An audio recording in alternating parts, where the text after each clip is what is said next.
Good morning and welcome to the first training organized by Care4Bio for applicants. I'm Serena Borgna. I'm one of the partners of Care4Bio, that is the national contact point networks for Cluster 6. Today we are going to discuss together with several speakers the multi-actor approach that is very important for the applicants that are going to be part in future proposal inside the Cluster 6. The training will last all the morning.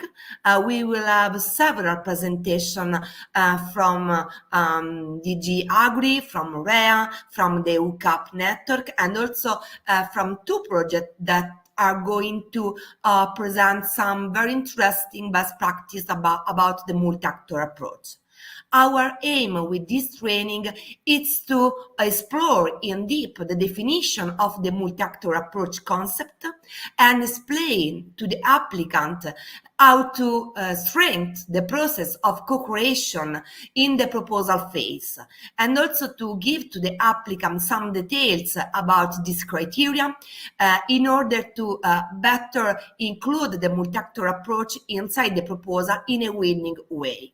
I don't want to lose too much time during this introduction because I would like to pass the floor as a first speaker to Despina, that is the Care4Bio coordinator, for some details about the project and the services that Care4Bio is going to do for applicants. Before passing the floor to Despina, just one practical information. This training will foresee an introduction with the speaker through slide. So you will see in the screen the Care4Bio code for pose your question on slide. So it will be your tool for asking any kind of curiosity and specification to our speaker. So now I will pass the floor to Despina for this 5 minutes introduction presentation about Care4Bio. Thank you, Despina, and thank you to everybody for being here. Thank you very much, Serena. Good morning, everyone. Thank you for being here with us today. As Serena already mentioned, I am part of the coordination team of Care4Bio, which is the network of the national contact points for Cluster 6, which covers food, bioeconomy, natural resources, agriculture, and environment. So just a very brief introduction, why Care4Bio? Just to make sure that the NCPs representing Cluster 6 have more access and more uniform access to information and are empowered in order to offer added value services to Cluster 6 participants, applicants, and of course, key stakeholders and the entire European ecosystem, and of course, keep all the ecosystem and the European Commission informed about the different aspects of the program. So we have great challenges in this specific thematic area, since we have lots of new initiatives under Horizon Europe, the newly institutionalized missions and partnerships, and of course the ecosystem itself is always growing and evolving. So of course, with the new program, the new initiatives, and the new knowledge always being formed, these pose great challenges for the NCPs and the main goals for the Care4Bio project. So what we focus on is mutual learning and capacity building for Cluster 6 NCPs through exchanges of good practices, trainings, network meetings, and of course, mentoring activities. Our ultimate goal is to improve NCP performance in this thematic area. For this, we also collaborate, apart from the European Commission, of course, we also collaborate with the Enterprise Europe Network and other key stakeholders. So you see our consortium here, we are 26 partners, and we work in 5 different work packages to implement our activities. So it's a coordination support action of almost 3.5 million euros and a duration of 67 months. You can find more information in our website, careforbio.eu. And of course, our social media. We are active on LinkedIn, Twitter, and of course, YouTube, which you can see today in our live broadcast. So thank you very much and enjoy today's session. Thank you very much, Despina, for this brief presentation about Care for Bio, but it's very important for all the potential applicants to give you more details about the services that the network is going to produce for all the audience and all the R&I communities in Europe interested in Cluster 6. Now, let's go straight to the multi-actor approach. So now it's time for our virtual stage for Natalia Brezina. I'm sorry, Natalia, for not pronouncing well your surname. Natalia, it's from DG Agri, and it's very important is speech because she's going to introduce the multi-actor approach inside the concept of the ACIS, so the agricultural knowledge and innovation system. So Natalia is going to define what is the multi-actor approach in Cluster 6 and the requirements foreseen. Thank you very much for your participation, and the stage is yours. Thank you, Natalia.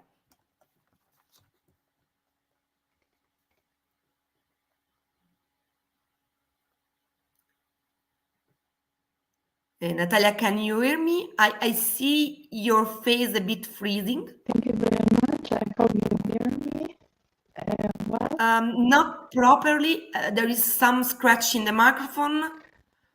Okay. Do you hear me well and do you see the slides? Yes, little bit well. Yes. Maybe if you can switch off the camera, maybe it's better for the connection. Okay. I will try 1 second, or maybe I. Now it's better, Natalia. 1 second. And Yes. just if you can speak a bit loud. Louder. Okay. Yes. So I will try to speak louder. Do you hear me better now? Yes, better. Thank you very much. Okay. Thank you very much for the invitation. So I would like to present to you the multi-actor approach. My name is Natalia Brezina, and I work in European Commission in DG Agri in the Research and Innovation Unit. So farmers are facing everyday challenges, but also there are many opportunities related to the big environmental, climate, but also socio-economic challenges. So on one side, we have, for example, climate change, biodiversity loss, and on the other side, we have also the geopolitical tensions that also are putting pressures on the market. And they bring many different challenges to the farmers that every day produce for us food, but also they are bringing also opportunities that they can use to actually improve the performance, the sustainability performance of the farms. But actually to be able to tackle the challenges and seize the opportunities, we need to have the right policy environment. And on top of that, also, of course, research and innovation. And we have the policy environment. In 2019, the Commission has announced the European Green Deal, a communication about the new green growth strategy. And following the European Green Deal, there are many different strategies that actually concern farmers and that pose to them many challenges, but also opportunities. The most important is the farm to fork strategy, but also the biodiversity strategy, the climate law, the soil strategy, and the long-term vision for rural areas are very important for the agriculture, forestry, and rural areas in Europe. And these policies and strategies are actually setting ambitious targets for farmers, for foresters, and for rural communities. For example, to reduce the use of pesticides by 50%, or to increase the share of agricultural land managed in an organic way to 25%. So these are quite ambitious targets that have to be achieved, and these targets have to be achieved by 2030. It means that we do not have much time. We have just 7 years, 7 growing seasons to address them. And research and innovation is key to speed up the transition. in line with all the EU strategies and policy priorities. And it is really time now to step up and speed up the efforts when it comes to research and innovation. Therefore, knowledge exchange, innovation, and digitalization are the cross-cutting objective of the Common Agriculture Policy. And it is implemented by strengthening the agriculture, knowledge, and innovation systems that on one side have to produce new knowledge and innovations, but on the other side, these innovations and this new knowledge produced has to be used. So what is actually an effective agriculture knowledge and innovation system? A definition is here on the slide. So the ACIS is the organization and interaction of people and institutions, all of them, who use and produce knowledge and innovation for agriculture and interrelated fields. And who is actually involved in ACIS are the main players of ACIS, are farmers, foresters, advisors, researchers, different organizations, including farmers' organizations, NGOs, networks, retailers, media. So really all kinds of people who produce and use knowledge and innovation in agriculture and interrelated fields are involved in ACIS. And why do we need an effective ACIS? Because an effective ACIS will bring actors together on a structured and regular basis, creating continuous interactions and bridging the gap between science and practice and speeding up the knowledge flows, innovation, and most important, implementation of all of these in practice. I would like to invite you to have a look at this video with the infographics that really nicely and clearly in pictures explain what is ACIS and how to build an effective ACIS. And in terms of producing knowledge, following the EU policy priorities, we have developed a strategic approach to EU agriculture research and innovation, and we have translated this into concrete R&I priorities included in the strategic plan of Horizon Europe for 2021-2024. And of course, we have also dedicated appropriate resources. So under Horizon, the resources from Horizon 2020 to Horizon Europe invested in research and innovation for agriculture, forestry, and rural areas almost doubled.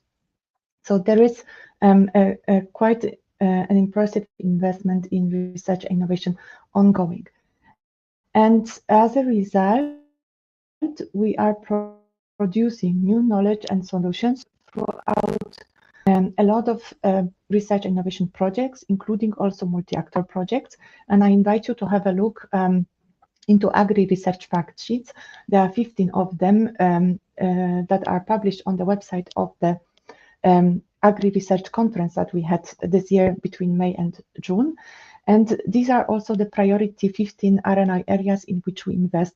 These fact sheets have an overview of the most recent, I would say, research and innovation projects that are now ongoing. So having said that, there are also, of course, further funding opportunities. Now the call for 2024 is open, and I invite you to have a look at the brochure from the EU CAP Network that summarizes all the different calls related to agriculture, forestry, and rural areas, but also to the whole work program of Horizon Europe that has that includes all topics that relate to the fields related to Cluster 6. And the deadline is end of February. But producing knowledge is one thing. And as I said, ACIS is also about using this knowledge. And as Thomas Edison said, the value of an idea, and I would say here also the innovative idea, lies in the using of it. And this is what we would like to do. That to support that this knowledge and innovations that are produced are actually used on the ground in practice.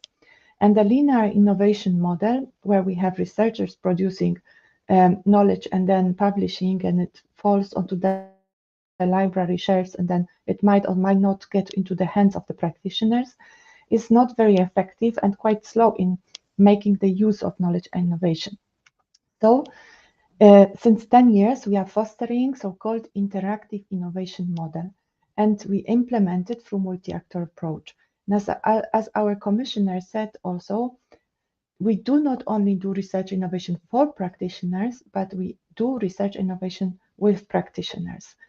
And we put the practitioners at the center of research and innovation activities all over the course of the project. So from the very beginning, when the concept and the idea is emerging, to the very end when you disseminate and communicate results. In this way, the practical expertise of the practitioners is used to co-create innovative solutions. It makes them co-owner of the results. They implement them in practice, and they share them in peer-to-peer meetings. In this way, we can achieve much quicker and bigger in practice. And this multi-actor approach is applied to both the EIP agri-operational groups. These are innovation projects at local level that are funded under Common Agriculture Policy. But here we meet for the Horizon project. So in Horizon, we have science-only projects, but also multi-actor projects at EU level. And in a nutshell, in Horizon, the use of multi-actor approach is quite extensive, because now we have more than half of the projects that are actually implemented are multi-actor projects. And in the call 2024, 56% of the topics require them for the applicants to take the multi-actor approach. And the definition and requirements are included in the introduction to the work program on pages 21-23, and they encompass 7 key requirements, plus additional 2 related to practice abstracts that have to be developed in the areas related to agriculture, forestry, and rural areas, and also the recommendation to involve the EIP agri-operational groups in the multi-actor projects. And what is also important is that a multi-actor approach is an eligibility criterion. And here I also pointed out 2 projects, Liaison from Horizon 2020 and now a new Premier, that is actually helping to successfully implement the multi-actor approach. And I invite you to have a look at these 2 projects for more information and for support to implement it successfully. But coming back to the eligibility criteria, by introducing a multi-actor approach as an eligibility criteria, we made it much more explicit which actually topics are requiring this. So when you, for example, here, when you go to the work program, to the topic, let's say, new, healthy, and sustainable food products and processes, in the eligibility conditions, here, you have an explicitly a sentence included that the following additional eligibility criteria apply. The proposal must apply multi-actor approach. See the definition of the multi-actor approach in the introduction to the work program part. And if you find this sentence in the table with the conditions, with the specific conditions, it means that this, the introduction, apply also to this particular topic. And when you go to the brochure from the EU CAP Network about the funding opportunities, we have also put here next to the topics that require multi-actor approach, this small sign saying MAA. It means multi-actor approach applies to this one, to also facilitate for you to identify which topics actually apply it. So now the definition. The multi-actor approach is a form of responsible research innovation that aims to make research innovation process and its outcomes more reliable, demand-driven, shared, and relevant to society. It also aims to have these outcomes shared more extensively. This entails that more than just widely disseminating the project's results or listening to the views of a board of stakeholders. A multi-actor approach ensures actually that there is a genuine and sufficient involvement of targeted array of actors which serve the objective of the topic. And what are actually these actors that can be involved? So these are, of course, researchers, advisors, citizens, but also the more, I would say, practitioners, so farmers groups or associations, or foresters groups and their associations, fishers and their associations, or aquaculture producers. It could be also government practices, if government representatives if needed, civil society organizations, including NGOs, but also food businesses, bioeconomy businesses, and all kinds of other businesses that are important to achieve the objectives, consumer association or local communities. Now, what is very important is that we do not require that all of these actors have to be included in all the projects. You have to make a wise choice of all the relevant actors that are important to achieve the objective of the project and speed up the innovation and its uptake on the ground in practice. So which actors are relevant to participate depends on the objective of the proposal. And they are essentially the end users of the project results, who are backed up by any other useful intermediaries and actors who can contribute with further expertise and innovative ideas that are relevant to the topic's objectives and support communication and dissemination. And then the genuine and sufficient involvement of such actors should take place all over the whole course of the project. So really from initiating, through planning, through execution, and closing. So at each of the stage, all the different actors should be included in the project. And now the building blocks for the project proposal are expected to come from science, but also from practice. It is a co-creation process, and practitioners or end users are to be involved not as study objects, but you have to use their practical knowledge and their entrepreneurial skills to develop solutions and create results that are actually used by the end users, and that they feel that they feel the co-ownership of these results. This will contribute to and speed up the acceptability and uptake of new ideas, approaches, and solutions developed in the project. And what are then the 7 key requirements? So proposals submitted for topics which require multi-actor approach must actually apply all these requirements. So it must demonstrate how the proposed objectives and planning are targeting the needs, problems, challenges of and opportunities for the end users of the project results. It must also demonstrate how the description of the project concept, and in particular also the composition of the consortium, reflects a balanced choice of relevant actors who have complementary types of knowledge that can ensure that the results will be really useful for practice and broadly implemented. Then it must also demonstrate how the project intends to use the existing practices and tacit knowledge.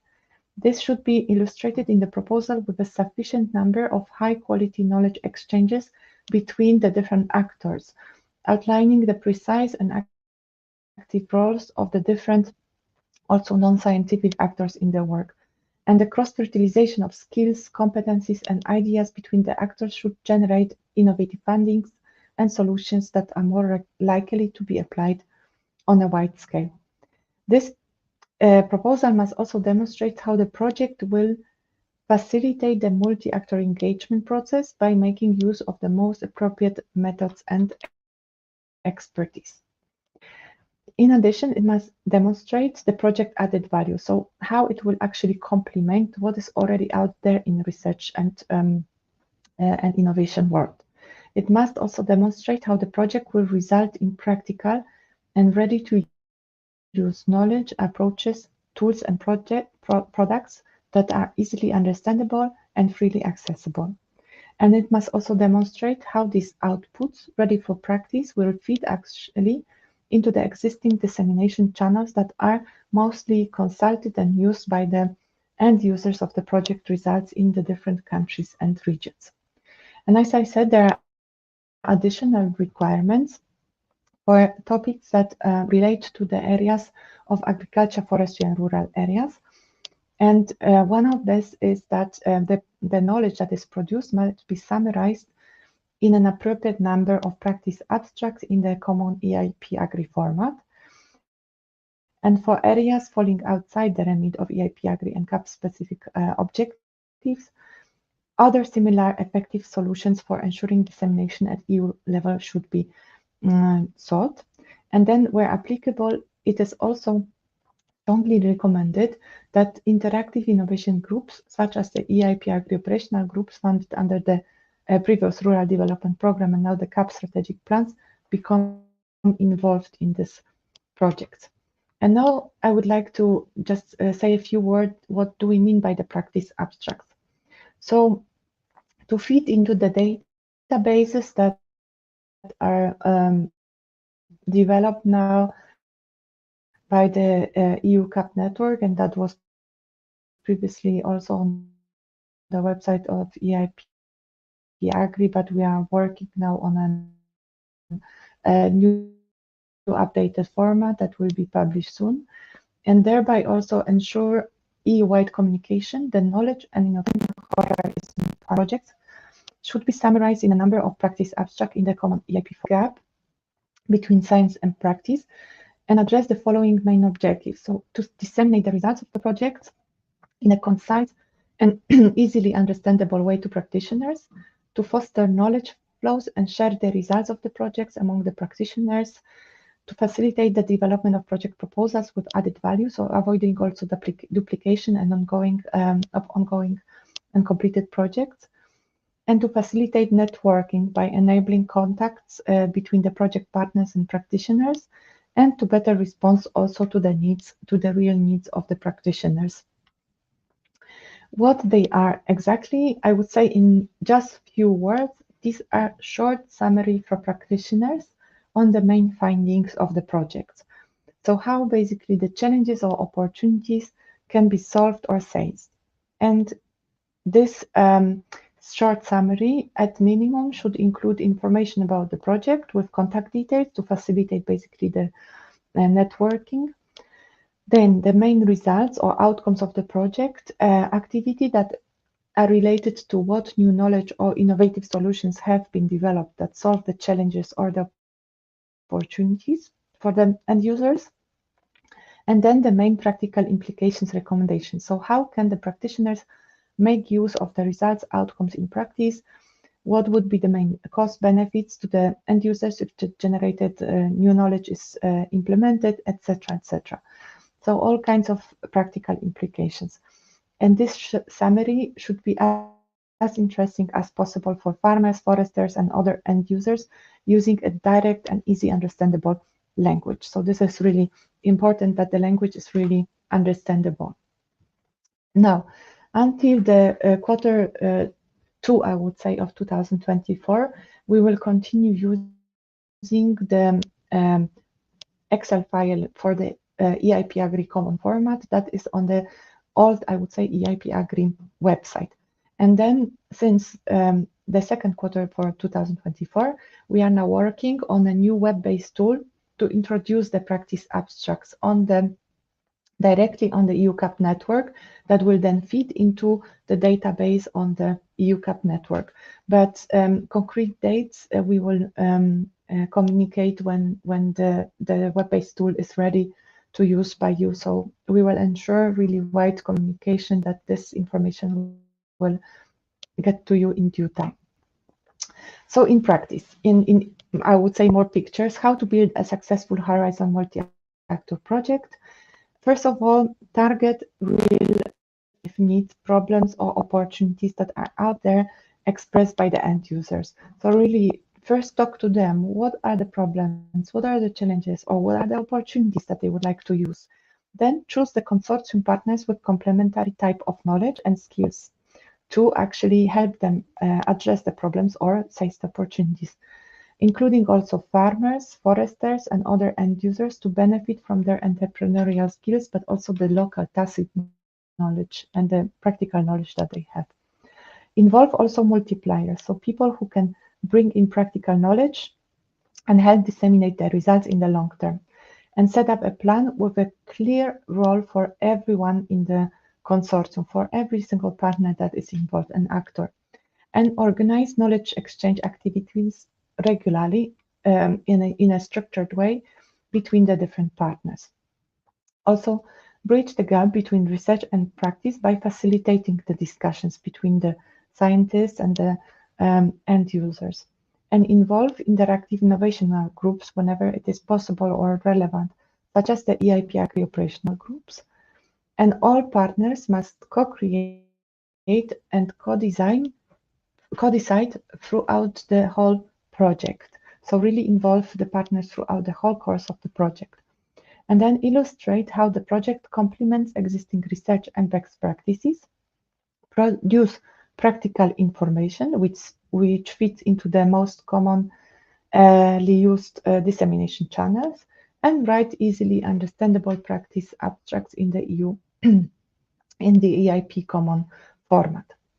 So an inspiring example, I would say, of projects, there are many successful multi-actor projects, but I would say an example that I have in mind is the RELAX project that was working on developing and facilitating the adoption of cost-efficient and environmentally safe tools and technologies to phase out the dependency on and use of inputs considered contentious in organic farming system. And the project was actually developed by involving all relevant actors from research, farming, advisory services, industry, from the very start of the project. In total, it had 15 partners and 14 linked parties. And the partners were 11 research organizations, 1 dissemination partner, and 3 small and medium enterprises. And on top of that, the linked partners were 11 really farmer organizations and farmers. So it was really a success. More of these successful projects you can find at the website of the project liaison. And also, they are not only from Horizon multi-actor projects, but they are also examples of projects that employ multi-actor approach in a very successful way, even that the requirements are not there, from example, Interreg or live programs. So really have a look for inspiration there. And of course, on these 2 websites, as I said, from Liaison and Premier, you can find even more information and helpful materials for you to prepare a successful multi-actor project. Then also on new, or I would say updated Horizon, there are portal on the EU CAP Network website. You can also find information about the multi-actor projects, the thematic networks, advisory networks, and the soil mission, and I invite you to have a look there. And for even more inspiration, I have put several links to brochure, but also to a previous PowerPoint, and to tips and tricks how to apply for Horizon Europe calls that are still relevant, and I invite you to check it out. And in conclusion, once again, I would like to highlight that the definition and the requirements related to multi-actor approach are the most important, basically, for you to have a look, and they are in the introduction to the work program of cluster 6 on page 21-23, and that multi-actor approach is an eligibility criteria, so it is easy basically to see which topics require it, but it is also very important because without proper multi-actor approach, it will be not evaluated if it is not in the proposal. So with this, I would like to wish you good luck with preparation of the proposals. We wait for them, and I'm very happy to answer any questions you might have. Thank you. Thank you very much, Natalia, for this very comprehensive and complete presentation about the multi-actor approach definition and requirements. We received several questions, so I asked to Manuela to put on the screen a slide now, so we can start to show to Natalia the different questions that our participant posed to her during the presentation. So the first one is about how would you recommend to reimburse the multi-actors for their involvement under Horizon Europe in agreement with the grant agreement. You cannot grant all beneficiary status, so it is a common question that also usually we received as national contact points.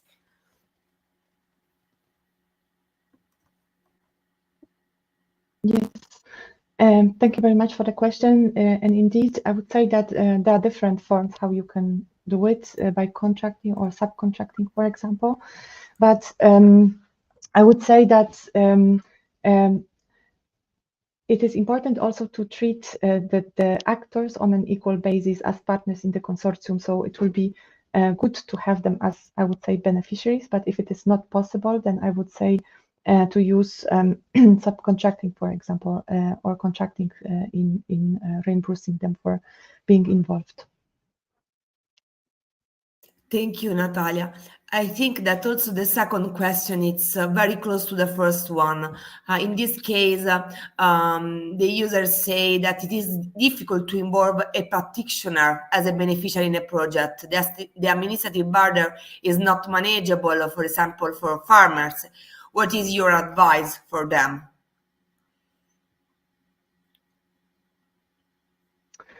I would say that we are trying to reduce this by, for example, introducing the lump sums type of, I would say, projects to reduce the administrative burden.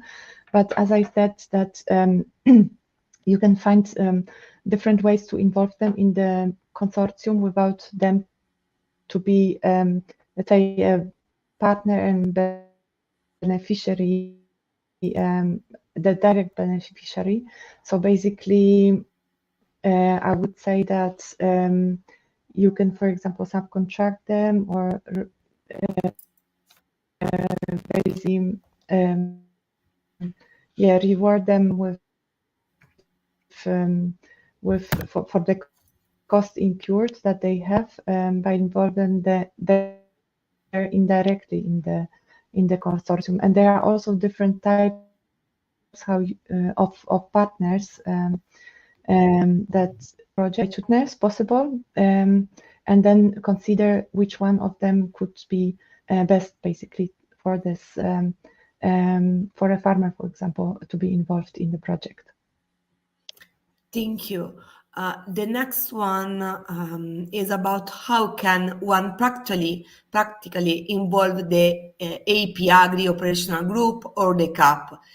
Are there specific contacts one could interact with? There will be a presentation from PACOM, from the EU CAP network, that will also speak how to practically involve the EIP Agri operational groups. But just to tell very quickly here is that there is on the website Excel file. We are working on a new database, I would say, with the EIP Agri operational groups. But there is now an Excel file with contacts to the EIP Agri operational group. So you can have a look in the Excel file for the contact details there. And then to involve them in a practical way, I would say that EIP Agri operational groups as such are not legal entities, so you cannot involve as such the EIP Agri operational group, but the leader of the group is usually either a consortium or a university or a... But I will invite you for the presentation from PACOM, because he will really give you more details how to do it in practice. Thank you. The other question is about if there is in Cordis a filter project belonging to calls requesting the application of multi-actor approach as eligibility conditions.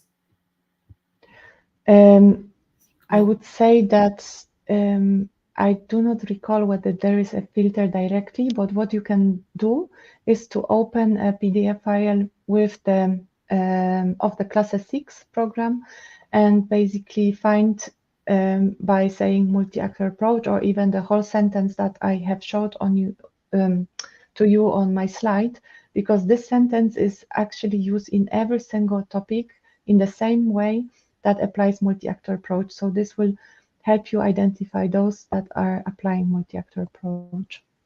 Yes, thank you, Natalia. And if I may, also in the presentation made by the European Commission during the European Info Day, you can find the different presentation of the topic, and in the specific requirement columns, you will find the multi-actor approach code in case the topic is under this approach. There is another question about the practical abstract. And so practical abstract used to be uploaded to the AP-Agri website. Should they now be uploaded to the EU CAP Network's website instead? If I don't wrong, also Pacomo will take care of that, Natalia, but if you would like to say something, please. Yes, I would like to say something because so as I have showed in the presentation, until we communicate in 2024, so I would say end of March or April, as we estimate the date, you still use the old way how we used to upload the EIP Agri practice abstract. So basically you go to the old website of EIP Agri, you use the Excel file, and that is out there, fill it in and submit to us by sending to the email that is given in the common format. And then once we are now working in the background, I would say, on let's say refresh database with the projects, but also a new database that contain all the practice abstracts. And in addition to the database, we will develop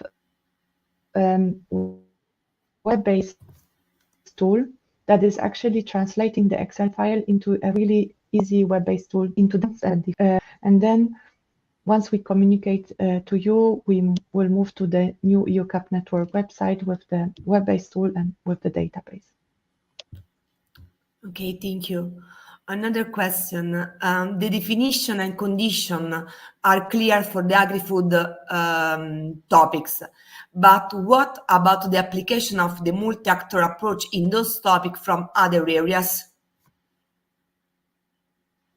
I would say that the definition and the requirements are actually now applying to all the different areas of cluster 6. And when you read the requirements at the beginning of the work program, it's really open. It's not that, as I said, like we are having, for example, a much broader list of actors that can be involved in multi-actor approach. And as I said, that how you should read this is not that you have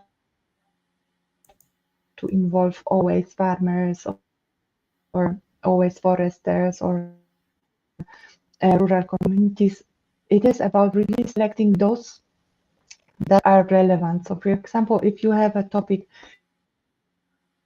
in the area of bioeconomy, and it is important to achieve the objectives of the business, you have to approach at the beginning as applying to all the different areas and really trying to translate this into the context and the objectives of the topic itself. Thank you. And another question is about, could you please give a rough estimation of what a sufficient number of practical abstract is? I would say in terms of sufficient number is basically, I do not want that you create, I don't know, 100 practice abstracts, but of a very low quality, and that actually there is not a real new knowledge or innovation behind. So for me, sufficient number is the number that really is of high quality and presenting provide for the practitioners to be used, or concrete innovative solutions developed by the project that really can help the practitioners solve the problems that they have on the ground or seize the opportunities that they face there. And I would say the sufficient number, it depends really on the project, on its objectives, on the problems that you address and that are expressed, and the needs that are expressed by the end users. And I would not give a really concrete number, but for me, it is important that these practice abstracts the number should reflect how many innovations, how much new knowledge you will provide to the practitioners in real terms, I would say, not just describing, whatever for the sake of having 100 practice abstracts. So it's better to have, I don't know, 10 or 20, but really of high quality than to have hundreds of no use, actually. Thank you, Natalia. We have several questions. I think that we can take another 3-4 questions. Otherwise, we will out with the timing of the training. Let's do the question based on the preference of the user. So there is this one about why does the European Commission don't use the cascading grants more often in the multi-actor topic? Wouldn't this be a good way to involve stakeholders? It's a question. It's also different the approach of the cascading grants. But this is my opinion, Natalia. I don't know if you would like to say something. I would say that yes, of course.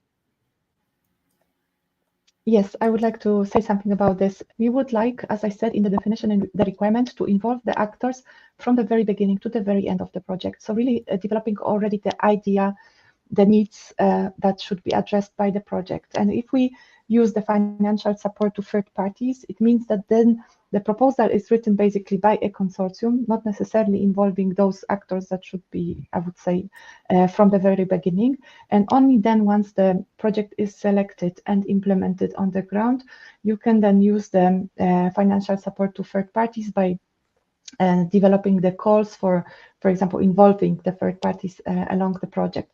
But what is for us important is that you do not do this like at the end or in the middle of the project. For us, it is important to involve actors from the beginning to the end. And that's why this instrument is not very, I would say, suitable for this type of topics. Thank you, Natalia. And if I may, I think that the third question in this screen, it's also going to be replied by you now, because the users say, is it okay to include an end user as a partner in the Horizon Europe proposal if there is not specific tasks that they can do within the project other than provide feedbacks? But I think that it's out of the multi-actor approach, as Natalia explained till now. I don't know if you would like to add something on that, Natalia, because it's a line on your previous reply. Yes, I would say that if you read the definition of the multi-actor approach, we do not want the end users only to provide feedback. You have to really sit together with them on equal level, I would say, and discuss first, like, what are the needs? Then once you discuss the needs, then you also consider with them the different innovations. You put their practical knowledge together with the scientific knowledge, and you develop basically the knowledge together. You develop the innovations together. So involving them only to provide feedback, I would say it's not a multi-actor approach for me. Thank you. Thank you very much. There is another question that I think that it's very important, because the multi-actor approach is not only in Cluster 6, but is also part of the EU mission approach, especially for the emission soil. So the question is, what is the link of multi-actor approach with living lab approach? Yes, I would say that multi-actor approach is part of the living lab approach. It's a requirement basically that applies also to the living lab approach. But with the living lab approach, we are getting a step further, basically, because we would like also to link the innovations and the knowledge that is produced to the place where people live and work. And so basically, this is also adding to the living lab the dimension, to the multi-actor approach, the dimension of the place-based innovation, in a specific site and conditions and context, applied in a specific site and conditions and context. Thank you, Natalia. Another question, maybe it will be the last.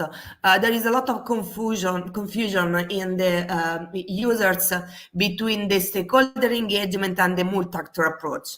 So there is this question that say that many projects are using a multi-actor platform to enhance their stakeholder engagement. It is a multi-actor platform the same as the multi-actor approach? I would say that multi-actor approach has, I would say, one definition that you have at the introduction to the work program. Now, the multi-actor platforms is, I would say, a method or a way how the different projects try to involve the different actors. But stakeholder engagement as such is not for me a full multi-actor approach. Basically, if you just, for example, design a stakeholder board that you consult throughout the project, it's not the same as really working together with the practitioners on equal basis throughout the whole course of the project. But then it really depends from project to project, because the multi-actor platforms, as they name it, can be in a really different format applied in the projects. So they can also be a way to implement multi-actor approach. It really depends on the project. But I would say that the sole definition that we use and the sole, I would say, term is multi-actor approach. Thank you, Natalia. Just the last one, that is this one about how could we actually implement the participatory approach since very beginning in proposal preparation.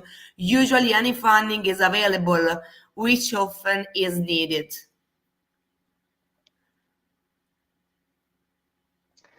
Yes, thank you very much for this. I'm actually receiving quite a lot this comment.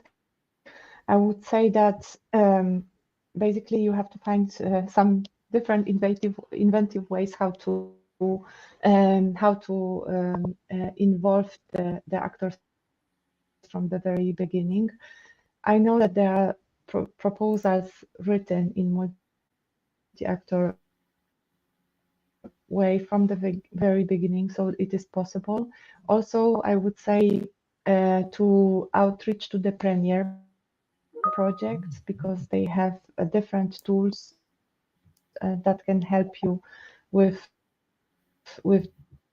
drafting such proposals from the very beginning. For example, Mamming Game. So I invite you to also outreach to them. Thank you. Thank you, Natalia. So I would like to stop this. Yeah, thank you. I have some problems with the audio with you, but we understand what you say. That thank you very much for your availability in this Q&A session that it's very long.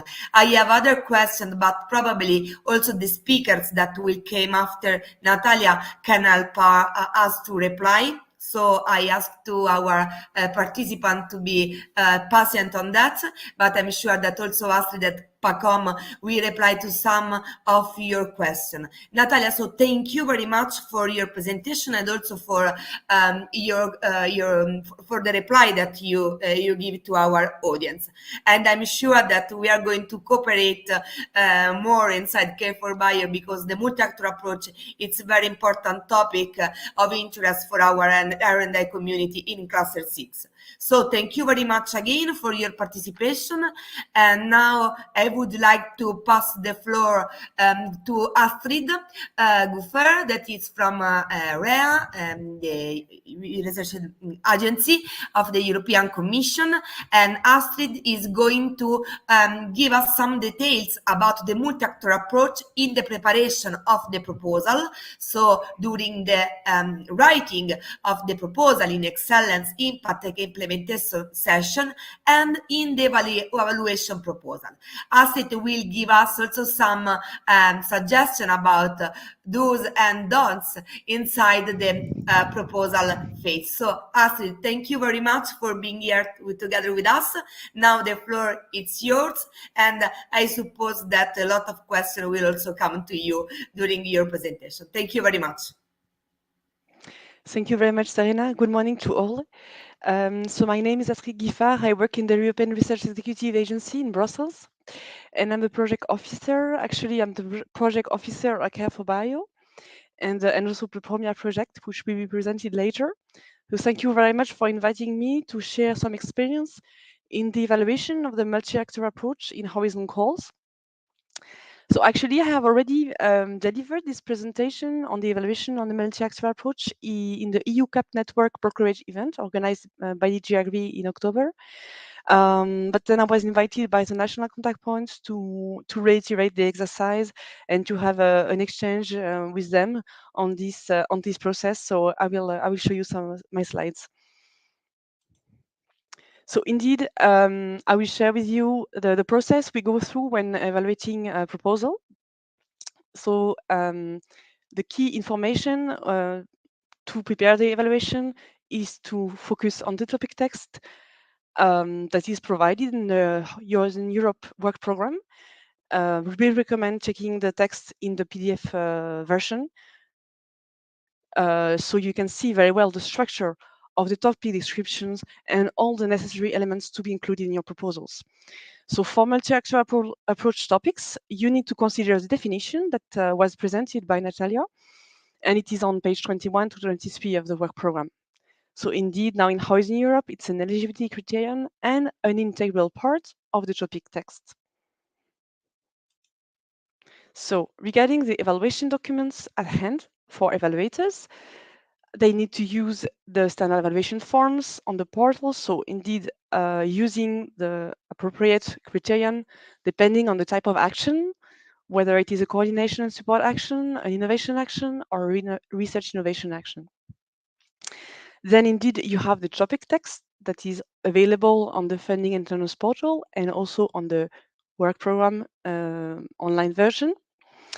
So just to explain you on the structure of a typical topic text, you have the expected impact and expected outcomes presented at the beginning of the text, and these aspects will be evaluated under the impact criterion. And then in the scope, the topic description describes the range of activities expected from the proposal, and this is covering the excellence criterion. Also, important aspects to be considered is the applicable requirements. So in our case, is a multi-actor approach, can be also specific duration or specific aspects to be considered, like maybe clustering of projects and so on. And indeed, the proposal template provides information on what's need to be explained in each part, each section of the proposal. And this is also some interesting, useful information that we use for evaluators to understand the process yourself, the applicants are going through when preparing a proposal. So in these proposal templates, you have some guidance and useful links that can be considered for preparing a proposal. So this is a slide presenting the standard evaluation process. We are starting from the receipt of proposal when the call is ending. We are proceeding with the admissibility and eligibility checks based on the topic requirements, and then we allocate the proposal to evaluators. You have a link here to the standard briefing for Horizon Europe proposal evaluation, where you can see all the guidance that is provided to evaluators, and it is a very useful reading for you. Once we have made sure that no conflict of interest is detected by us or by the evaluators, they have to start evaluating individually the proposal. So they don't know each other, they work separately on their assessment. A minimum of 3 experts is required for each proposal. And of course, we do a quality check on this first draft, and then a consensus wording is worked on remotely by a rapporteur. Try to find a common wording for all the elements identified by experts, and then we have a meeting to discuss each criterion, each aspect, each proposal, to make sure that there is a common understanding and a common position for each aspect evaluated. When all proposals are evaluated, so when there is a consensus on all proposal, we organize a panel review meeting where experts have to to confirm the scoring and the comments for all the proposal, checking consistency across the evaluation, and then they agree on the ranking of the proposal, and they also consider equal scoring, so ex aequo, and based on the general annexes, so on the legal basis, we have to do this exercise. And when the panel review meeting is finalized, we finalize the results of the evaluation, and we perform the final ranking list. So these are the evaluation criteria we are considering, so excellence, impact, and implementation. I'm going to quickly go through them, considering the multi-actor approach aspect, but of course, what's very important is the topic description, what is expected, and we evaluate these aspects. So in to the extent that the proposal follow the scope of the topic. If you have a look at the info day we organized in September, you will have more information on the key to success on the full process of evaluation. This is more a focus on the multi-actor approach. So under excellence, we have a first sub-criterion that is regarding the clarity and the pertinence of the objectives, of course, towards the topic description. So in the multi-actor approach, there is an emphasis on assessing the needs and opportunities for end users. So indeed, this aspect is considered in this sub-criterion. Then we have the soundness of the proposed methodology. Whether the proposal ensure and demonstrate this genuine and sufficient involvement of relevant actors all over the project duration. So this is the methodological aspects of the proposal excellence. And so this is very important to consider. So this is a very central part of the multi-actor approach evaluation, because the topic has put the necessary condition. Having the multi-actor is the condition to achieve the objective of the topic. So indeed, the excellence is like determining the scope of the proposal and the main framework, that is the framing of the issue, the framing of the objective, the framing of the approach, methodology, and so on. So this is a very central part of the evaluation. And then regarding impact, in the topic description, you see the list of expected outcomes. So each of them has to be explained, the contribution of the proposal, and of course there is also one expected impact at the destination level that is relevant for this topic. And the proposal needs to provide details on the contribution it offers for each of these aspects. So in terms of scale, of measurements and significance, and also consider potential barrier to achieve these expected outcomes. So really provide a realistic view of what the project results can contribute to achieve these expectations from the topic. And in the second aspect of the impact, we have the communication, dissemination, and exploitation. There, in this criterion, we also consider the multi-actor approach, in the fact that the proposal is using the relevant channels and the relevant tools and approaches to ensure this engagement of users throughout the project implementation. In terms of implementation, we have again two sub-criterion, one on the work plan, where we assess the organization of the work. So the different work packages, the different tasks, the effort, the budget allocated to the different activities. And in this, we need to see what is the involvement of the different actors, what has been explained under excellence, how this is translated in practical terms, what is the coherence with what has been presented in the excellence part of the proposal. and there we see in the details of the planning of the tasks and the activities whether this multi-actor approach has been fulfilled.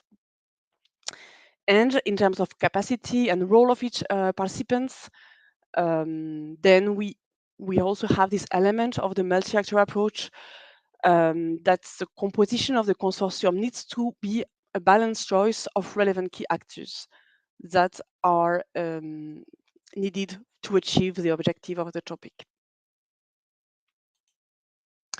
So we have participated in a number of events that can be of interest to you. In the brokerage events I was mentioning earlier, we have had discussions with national contact points and coordinator from the multi-actor approach perspective. And they have shared experience, and they have also delivered a very useful presentation, even one with an example of a practice abstract. So have a look at this website and see examples. You can get inspiration from past experiences, past projects. Of course, we organized an info day on the work program 2024, and we had a session on the key to success. So there you can see the presentation and the video of this event.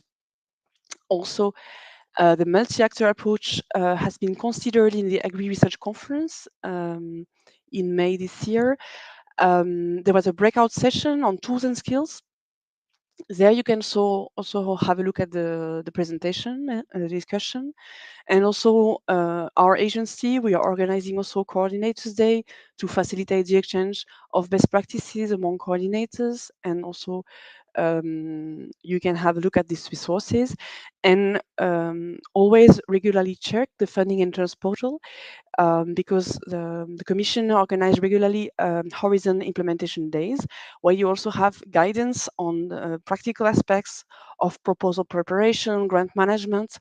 So there are many webinars organized centrally that can help you to see what are the relevant elements you need to consider for your proposal.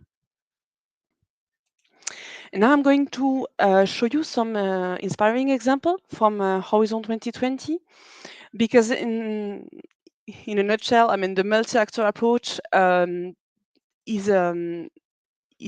been expanded also to beyond agriculture to other areas, and there are very different ways of implementing depending on the topic, depending on the thematic coverage, depending on the considered actors. So with this example, maybe you can see maybe how in practice it can be done.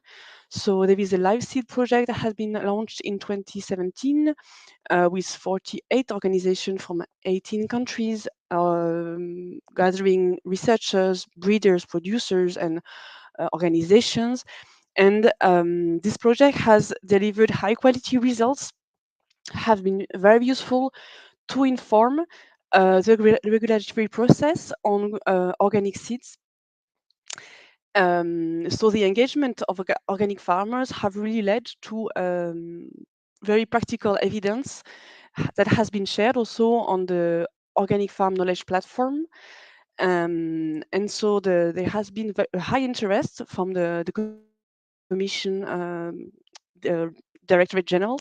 So this is really a way that how this excellent research supported by these practitioners' involvement can deliver high quality results. So you also have the link on the Cordis page. And another project, which is not directly in the agricultural sector, is a food safety for EU project that has had its final conference last week in Brussels. And the aim of the objective was to develop a multi-stakeholder platform to discuss and prepare for the future of European food safety system. And so what is interesting in this project is that they have organized co-creation processes with different actors, scientists, policymakers, and societal actors by the development of food safety operational labs on 4 topics. And they use participatory methodologies based on social innovation that have been really tailored to their communities, their specific scientific area. And you can also have a look at the website where you can see the experience has been gained with this project. This project has started during the COVID period, so the interaction has taken place online. They have developed a digital platform to engage the stakeholders. But talking about platform, there are really many different ways to do this, but I would say that the co-creations need to be organized in a structured way. And also in the final conference of this project, they share the learnings of this exercise, and they emphasize the importance of facilitation. So there are methodologies to organize multi-actor interactions between different organization partners, and it's good to learn from existing projects, from past experiences, and what has been done in your area, so just to be inspired. Also to inform you that we are committed to your success for all the projects in Cluster 6. So you can use the Twitter accounts we have for Cluster 6, which is EU Green Research, to promote your projects. You can follow us on the social media. You can subscribe to our newsletter, follow guidance advice we are providing on our website. And indeed, we are connected to the Horizon Europe community. DG Research and Innovation, DG Agri, Horizon Magazine, Horizon Europe website, European Innovation Council and Research Council. So you can take benefits from this huge community of practitioners in this area. And the last slide, to invite you to consider registering as an expert, because our platform for evaluators is really open to all actors who are interested in contributing to having an impactful program. So you can evaluate proposal and monitor projects, provided that you have the necessary expertise in the area. So this is the end of my presentation, and of course I'm here to answer your questions. Thank you very much. Thank you very much, Astrid, for your presentation. I have several questions now on slide, so I ask Manuela to put on the screen. The first one, I received several questions on the same point, that it's about how the evaluator are teach on the evaluation of the multi-actor approach in the excellence impact implementation. So the floor is yours for this answer. Yeah, so indeed, proposal evaluation is a very important part of achieving successful multi-actor projects. I would say that when the topic has been drafted, the multi-actor approach has been considered as an essential part, of the topic. So really, there should be a self-evident part of why we need multi-actor, why do we need practitioners' engagement to achieve the objective of the topic. So we select experts based on their scientific expertise to assess the topic. And in my view, any evaluator, any skilled, competent person should be able to assess whether the proposal responds to this requirement. But indeed, we are also working on expert briefing, guidance material, but we use the definition, we use really this existing evidence to train them. Yeah, and also we are performing quality check on individual evaluation reports, consensus reports, so really ensure a harmonized evaluation of this important criterion, like topic requirements here.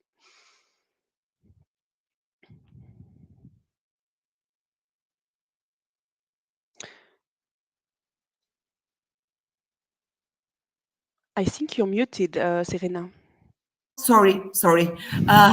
Thank you, Astrid. And I'm passing to the third question, that it's about when is the fulfillment of the multi-actor approach checked? Already at the eligibility check, who is doing that and in what detail? So I can explain you how we do the eligibility check. An eligibility check is done to fulfill the conditions of the topic. So normally it's a yes/no exercise, whether you have the specific country that are required or specific like durations, like go yes/no question. For the multi-actor approach, it's impossible to do the eligibility check without going through the evaluation process. So indeed, we need to go through the evaluation process to see if the proposal falls within this multi-actor approach or not. Okay, thank you, Astrid, because we have two questions on the same topic. So, how the eligibility check is made by the European Commission. So, and now let's pass to the third one, that is about the success case that you presented, the live seed, and the users say 800 organic farmers consulted, but it is again a kind of advisory board. I thought multi-actor approach should go beyond. Well, I would say that I'm not the project officer of this project, so I'm not an expert in this. But I think that the project is made of different organizations representing the organic sector. And so, of course, not everybody can be involved at any moment. You know, you need to have a structured process to organize these interactions.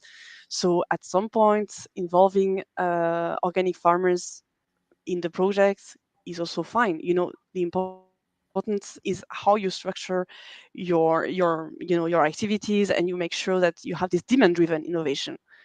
So I would say it's not really I would not see this as an issue, but indeed the multi-actor approach goes beyond this. It's not about consultation. It's really having this relevance to practitioners, to like practice and local actors in having the research responding to their needs. Thank you. Thank you. Now there is a very interesting question about for the two-stage proposal with blind evaluations. How must the multi-actor approach be referred? I'm not so experienced in the blind evaluation. Anyway, in the first stage, I understand the proposal is about is evaluated in Yes. blind evaluation in the first stage. So in the first stage, you only have information about excellence and the first criterion of impact. A very difficult question. I would say in the first stage evaluation, we don't consider who is doing the work, but like what the work can bring to practitioners and actors in a general terms. So it's not only about who is doing the activities, but it's also what the activities are able to learn from experience, from practice, how the co-creation can be delivered in methodological terms, also how to structure their interaction and so on. So yeah, what are the tools that are put in place to have this engagement, whoever the actors are? I would say I'm not so experienced in this, so unfortunately I cannot give a very detailed reply, but we can further discuss with the national contact point if there is a need to discuss this aspect. Thank you, Astrid. But I think that your reply is very comprehensive because it's more about the approach, the concept itself, and not about the actors that are doing the approach inside the proposal in the first stage. So I think that your reply it's totally in line with the requests of the users. Now I would like to put in evidence this question. You already reply, you already explain it, but maybe someone needs more details about the evaluator consider the multi-actor approach not only under excellence, but as part of impact and implementation in consistency with the transversality of the multi-actor approach. Yeah, well, thank you for the question. Maybe I can explain that we cannot have double penalization of a proposal on exactly the same point. So indeed, we usually give an assessment on the multi-actor approach under the excellence because it's really what is determining the proposal activity, the scope, and also the implementation. So then the rest, the impact and the implementation, let's say they derive from this excellence framing of the activities. So, but indeed, the coherence has to be ensured. So, if in excellence some approaches are considered and so on, but we see that there is not really the expertise or the organization of the work is not suitable to deliver on what is promised under excellence, then indeed we can flag this this issue of coherence, and also impact needs to be in line with the multi-sectoral approach and so on. But I would say the first aspect to be checked is excellence. Yeah. Thank you very much. I have another question that I would like to put in evidence, and is this one. Just a second. How to include the knowledge exchange activities between partners? What if this is done during proposal preparation but has not been included in the project?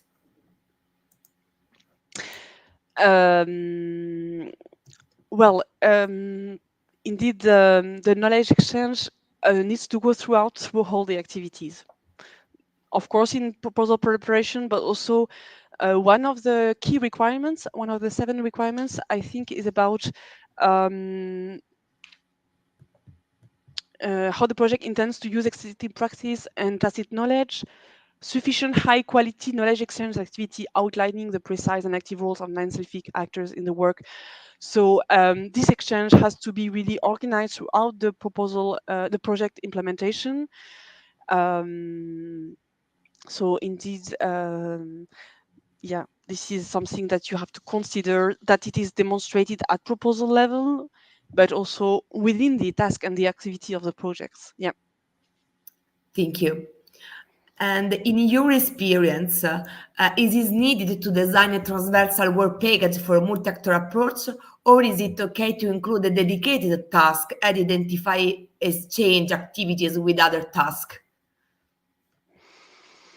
Well, I would say it really depends on the proposal, but having a separate work package, I would not see it so justified, because I mean the multi-sector approach is a core part of the proposal, so it's an essential, so it should be everywhere. But indeed, to have these co-creation activities, this exchange, and so on, it can be done in some tasks. Yeah. Okay. Thank you, Astrid. I have other questions, but I would like to pose to Pacom because are more of interest for her about the practical abstract. I have just the last question. If you would like to give some suggestion to the applicants, as the time required to set up properly such participatory approach be taken into consideration in the calls? Well, no, because I don't see it in the evaluation criterion. So of course, the quality of the proposal will depend on the effort put in the preparation. But this is not an evaluation criterion. This is not something that we can assess. But I would say delivering quality is usually takes time and effort. Yeah. Okay. Thank you very much, Astrid. Thank you very much for your cooperation in this Q&A session. I don't see any question for you. Some of them will be posed to Pacom, and also Susanne will also tell us something about the blind evaluation in her session. So now I think that we can take a short break for 15 minutes just to restore a bit, and then start again with this training. So Astrid, thank you very much for your cooperation. I know, as I said before with Natalia, that will be a strong cooperation with Care for Bio about the multi-actor approach, because there is a strong interest in our R&D communities. Consider that for this training we received more than 800 registrations. So the communities need to be trained about this and to share a lot of doubts and also to clear reply. So it is the first step for us in cooperating about the multi-actor approach, and I thank you again very much for your presentation and your availability in reply to the different questions. So thank you again, Astrid, and 15 minutes break for our community, our audience. We will meet here past 10 past 11. So in 15 minutes for the next part of the training. Thank you very much.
Hello and welcome back to the second part of the training about multi-actor approach organized by Care for Bio project, the European networks of Cluster 6 national contact points.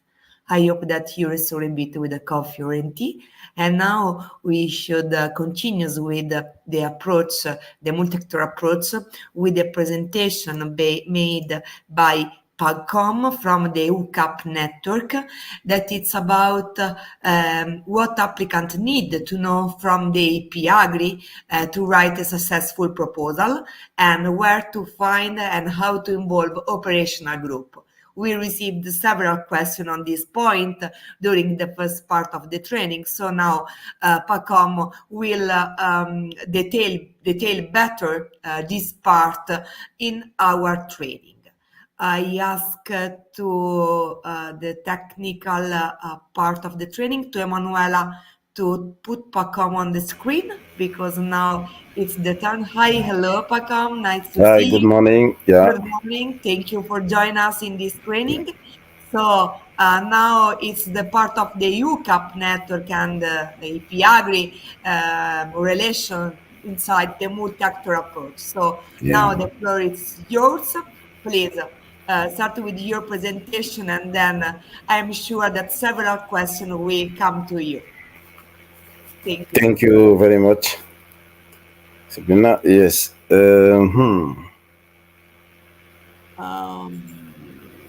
Okay, it is not still in presentation mode.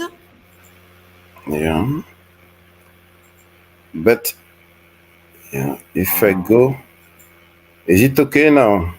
Yes, but you should put in full screen.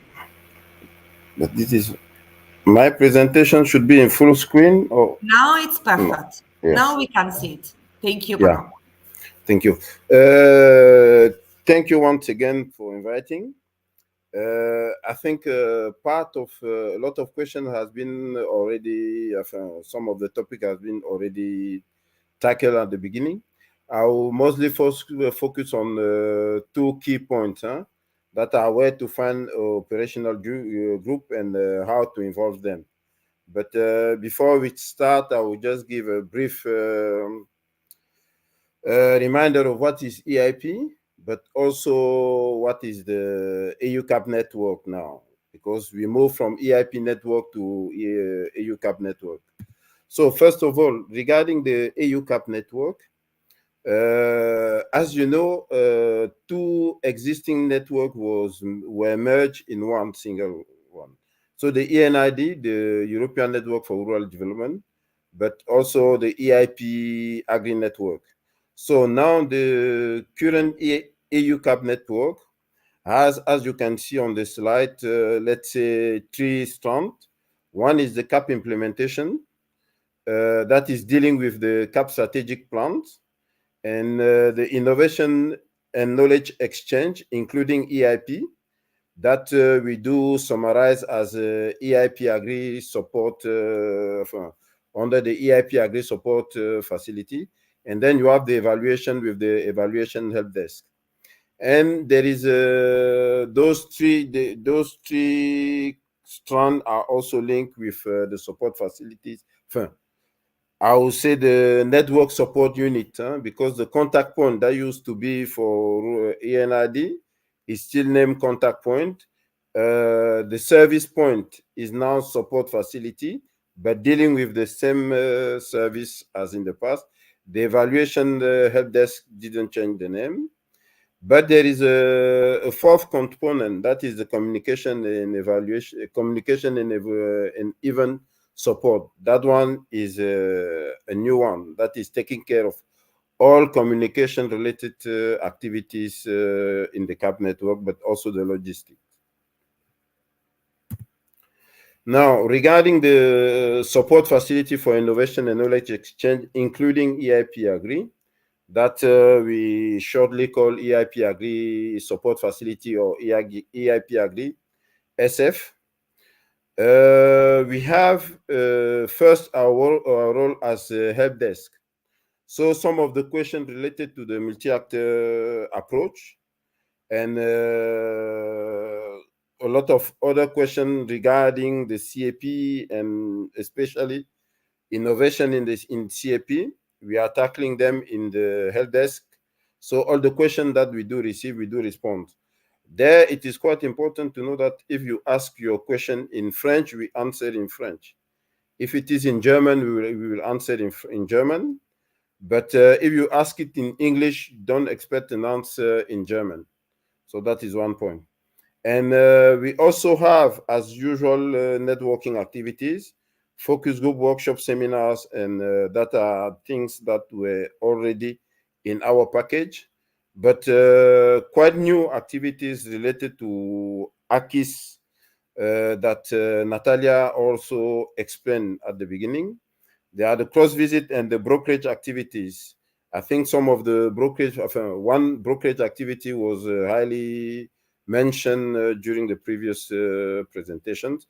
It was the one on the multi-actor approach that we did this year in Antwerp.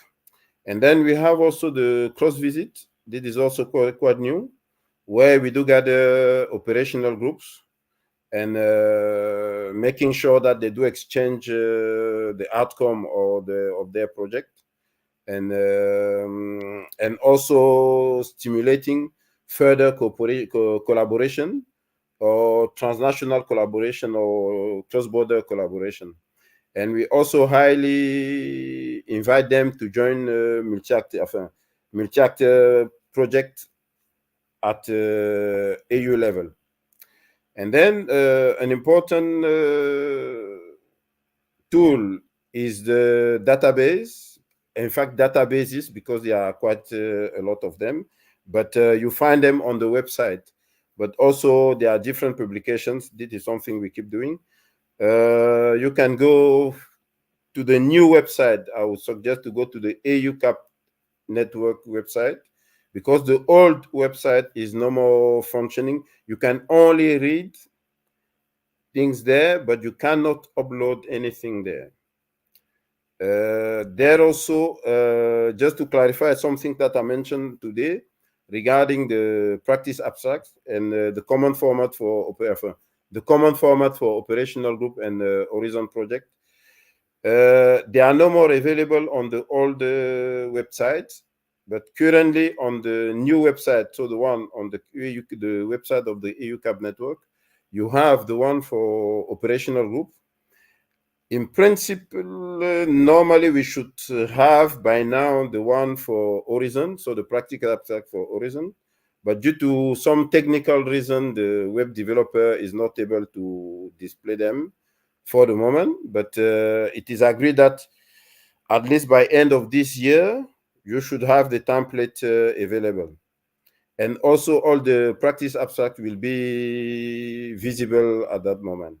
And then the other communication tools that we had in the past, there is one dedicated newsletter for EIP Agri, but also an EU CAP network newsletter. The one that is dedicated to EIP is focused on innovation and knowledge exchange, and the other one is a general one where we also contribute. In addition, you have the press articles, everything that is related to social media. All the channels that we were using in the past, so the EIP Agri channels, they are no more functional, so we do not publish anything there also. So we are asking stakeholders or followers to move to the new EU CAP social medias. It's the same for the website. And there also, if you have a relevant event that you are organizing, and that you want to advertise, or you have anything you like to disseminate, you can get in touch with us. There is a calendar on the calendar that is on the website is gathering all relevant events. But if you have something very specific that you want to communicate on, we can use the newsletter, but also the magazine, because we still have our Agri Innovation magazine. And there is in addition an EU CAP network magazine. So as you see, the innovation and knowledge exchange still have a specific and quite important component in the whole architecture. So now, coming back on EIP, just to give, this is a sort of reminder, because since a while, we have the feeling that some people are considering EIP only as a CAP matter. But this is just to refresh people's memories that when EIP was launched, the idea was indeed to stimulate innovation and improve knowledge exchange. And the key point here was to close the gap between research, innovation, and practice through the interactive innovation model. That was the way with a very key important point, the bottom-up approach. So involving working on the needs of the farmer, foresters, and let's say practitioners. So involving them from the beginning, starting from their needs, and having them as part of the solution, because all those people, they have already part of the solution. So together, building a solution that is also, let's say, quickly implemented by all the parties.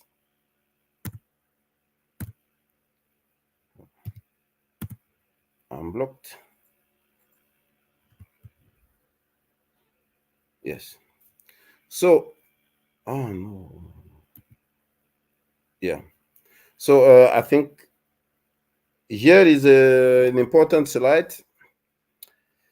As I was explaining, in order to speed up innovation, there was important to collaborate with different type of actors. So what we call, what was explained also at the beginning as the multi-actor approach. So you need the relevant expertise, and you need to have relevant partners. You are not obliged to have the full range of partners, but you need to have those who are really important to tackle your challenge or to contribute to solve your problem. It can be farmers, researchers, advisors, or whatever you want, but they should be active in the process. They should be active. This is very important. Active in the process. They are not stakeholders. And if you do remember, during the past years, we have not been using the term stakeholders in EIP. We always say actors, because we do make the difference between a stakeholder and actor. You can be stakeholder, being in a board, being in an advisory board or whatever, or group, but not making or taking any actions. So the purpose is to have actors, not stakeholders. And for this purpose, the EIP was implemented then through two different instruments. So you have the operational groups project, and then you have the research projects. Among the research projects, you have the multi-actor approach, the multi-actor project, and also the thematic networks. But today, if we have to make it with the actualization, on one side, you have the CAP with the 9 specific objectives plus the cross-cutting one on innovation and knowledge exchange, where operational groups are active, and that is through the CAP strategic plans. And then through the CAP strategic plans, everything that is linked to operational groups is covered. And on the research part, mainly horizon programs, you have them, all those multi-actor projects, the thematic networks, and the new advisory networks, and the thematic, the EIP, let's say the EIP thematic, EIP operational group thematic networks. So you have those two components. So on one side, you have the operational group, and the other side, you have the research project, the 4 different research projects. And our role here is to make sure that both are being connected. So the idea, as we say from the beginning, there is a collection of research needs from practice. So meaning mostly farmers, advisors, farmers, foresters, and so on. And that need to be shared with researchers. In all our events, we usually collect research needs. And yearly we do publish a report of research needs collected from the focus group, from the workshop, from the conference. And it happened several times that some other, let's say, actors are sharing with us those research needs. And that report is usually submitted to the colleagues from DG Agri and especially F2. So colleagues for Natalia's colleagues who are further dealing with those research needs. And in the past, you have seen that there were some thematic networks related to some topics that were tackled in a lot of our activities. So this is the reminder that I wanted to make here for you not to forget that EIP is not only CAP. EIP is Horizon and CAP. Even we are now under the EU CAP network, we are still doing what we were doing in the past, but with another novelty. The national CAP networks now are also in charge of the same activities that the EIP Agri Support Facility is dealing with, but at national level, meaning that the national CAP network should also connect with the relevant research, multi-actor project, and so on. There are a lot of them that are already doing this, and we are also fostering the connection between the national CAP networks and the national contact point for Horizon in order to share also this information and better serve the actors. Last week, we had our first event on the National Networking for Innovation, where we invited all the national networks, but also national contact point for Horizon. And there were also some thematic networks that attended that event. And that was the first event in that category. And yearly, next year, we will make again the same event. The title will not change, but the topic will change. This time it was about AKIS, the role of the National CAP Network in AKIS. Next year, the National Networking for Innovation will take place again, but we will change the topic. We will define the topic in collaboration with the National CAP Network and some other actors. Now, as you see, regarding the research programs and the project there is a strong recommendation on involving operational groups. And it is why I'm here today, and this is where I'll focus the next part of the presentation. Before dealing with that one, we would like to mention to you that for the previous period, from 2014 to 2022, there were 3,200 operational group plans. But when we did in SFC in October, when we checked, we had already about 3,280 projects. But in fact, in reality, we have something like 3,400 or 600, because all the projects are not yet officially reported to the SFC. So the data we are giving here are those projects that are officially reported, because there are member states like Greece who didn't report their project. We also have some from Poland who are not reported, Cyprus, Bulgaria, and some of them. So the number is quite extensive. And therefore, we will be celebrating those operational groups in May during a youth conference that will be organized in May. Very soon, you will see a call for participation to that conference. There will also be a competition, an award ceremony for operational groups. So we will try to award the most innovative one in 5 categories. But you have the full information on this very soon. There is a call that should be published maybe by end of next week, probably. Now, for the new period, 2023-2027, as you can see, the expectations are high. So we move from 3,000 to 6,000 OGs plan. And so there is a lot of work to be done.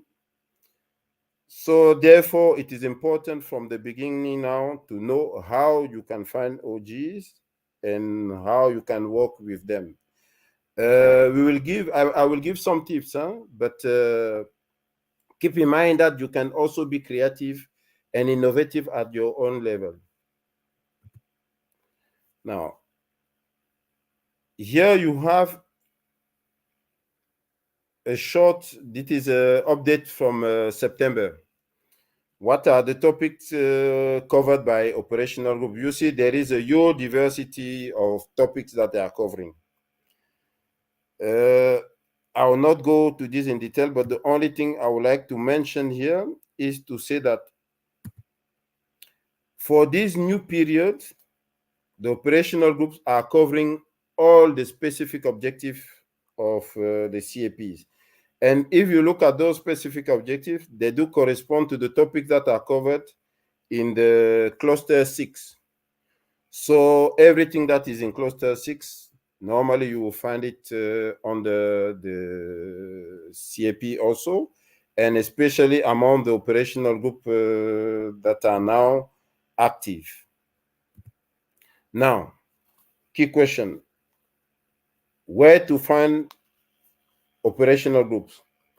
As I said, I will not send you to the old website, but if you go to the current website, this is a link. This is a link.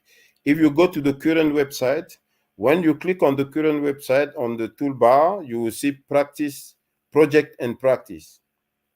And if you click on project and practice, you will see a long list of possible sub-pages. And there I will suggest you click on About EIP Agri. If you click on the title About EIP Agri, you will get an Excel file. I don't know if I do like this, I will still be in. Do you still see my screen? Hello? No. So if you click on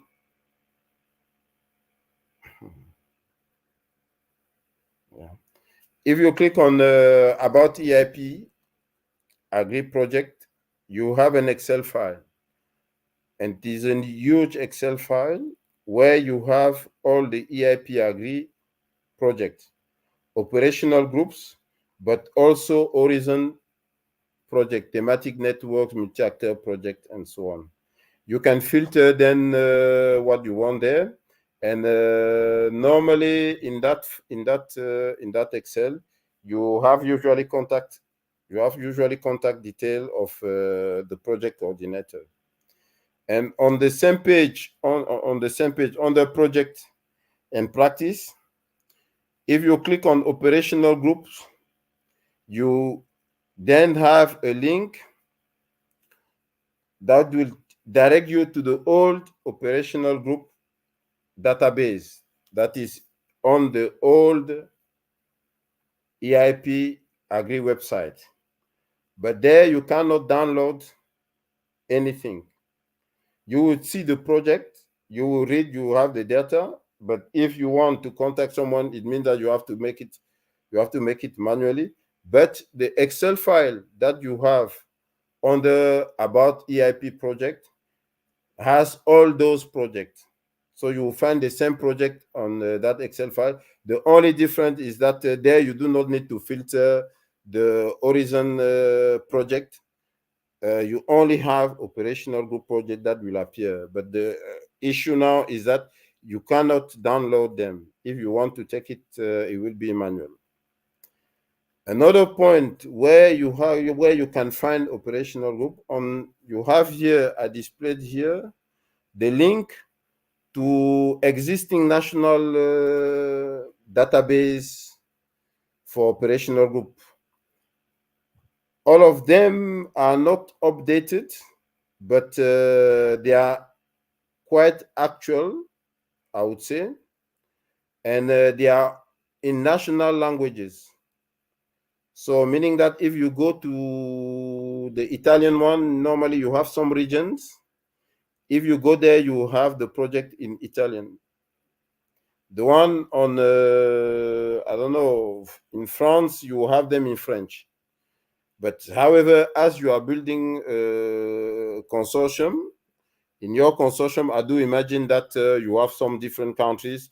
Maybe they can help with the translation. Those are the two ways and the most important way how you can get OGs.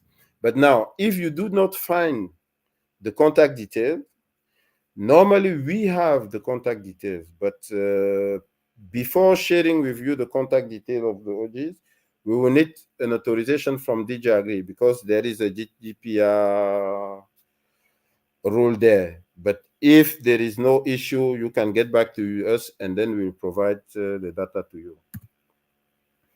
Now, the second point, how to involve operational groups.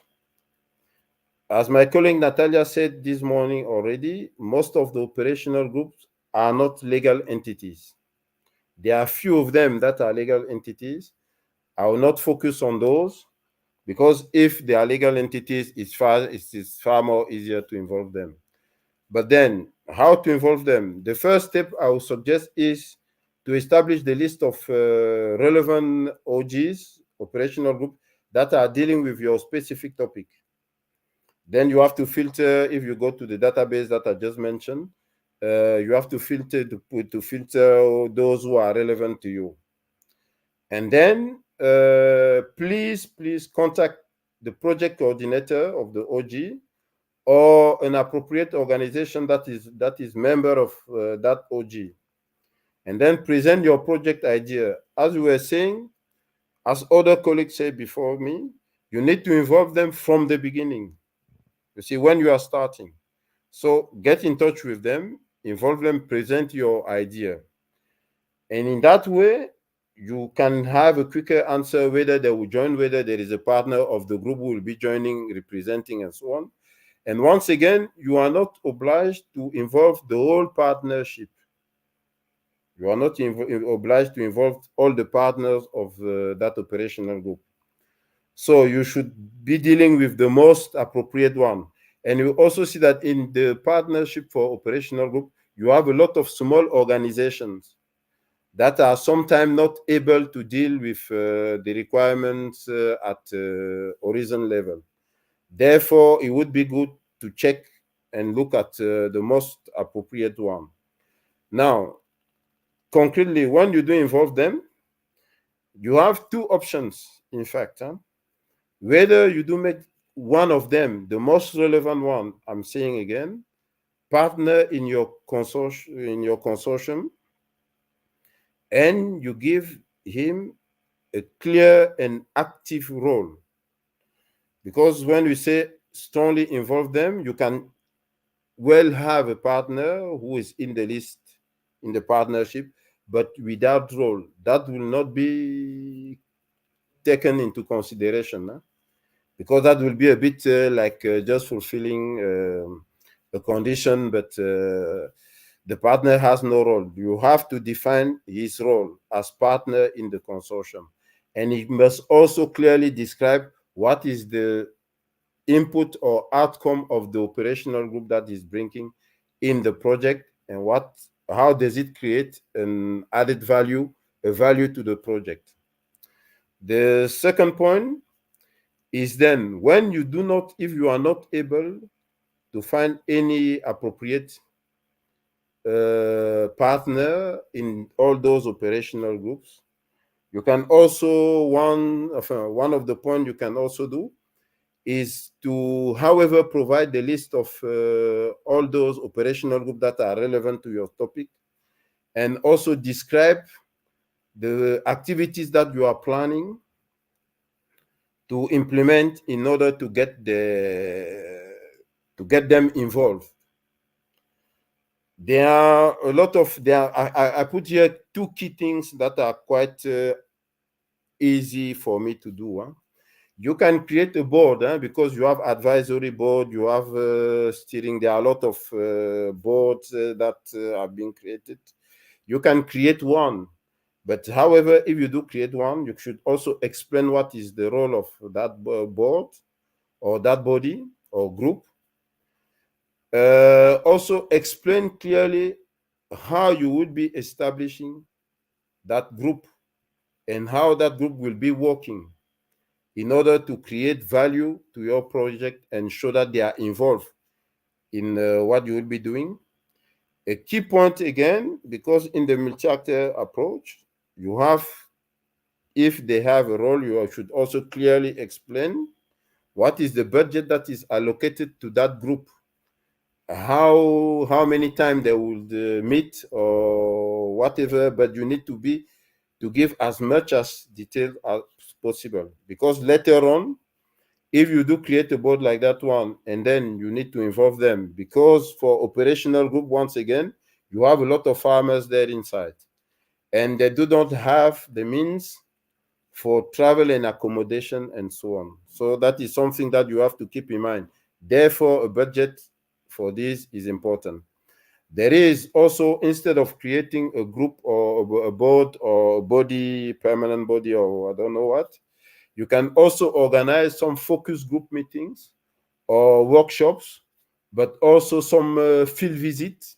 But once again, you have to explain what are the objectives of those events that you would be organizing for dedicated to them, and what will be the outcome of that of those events, and how it will also contribute to your project and create value to your project.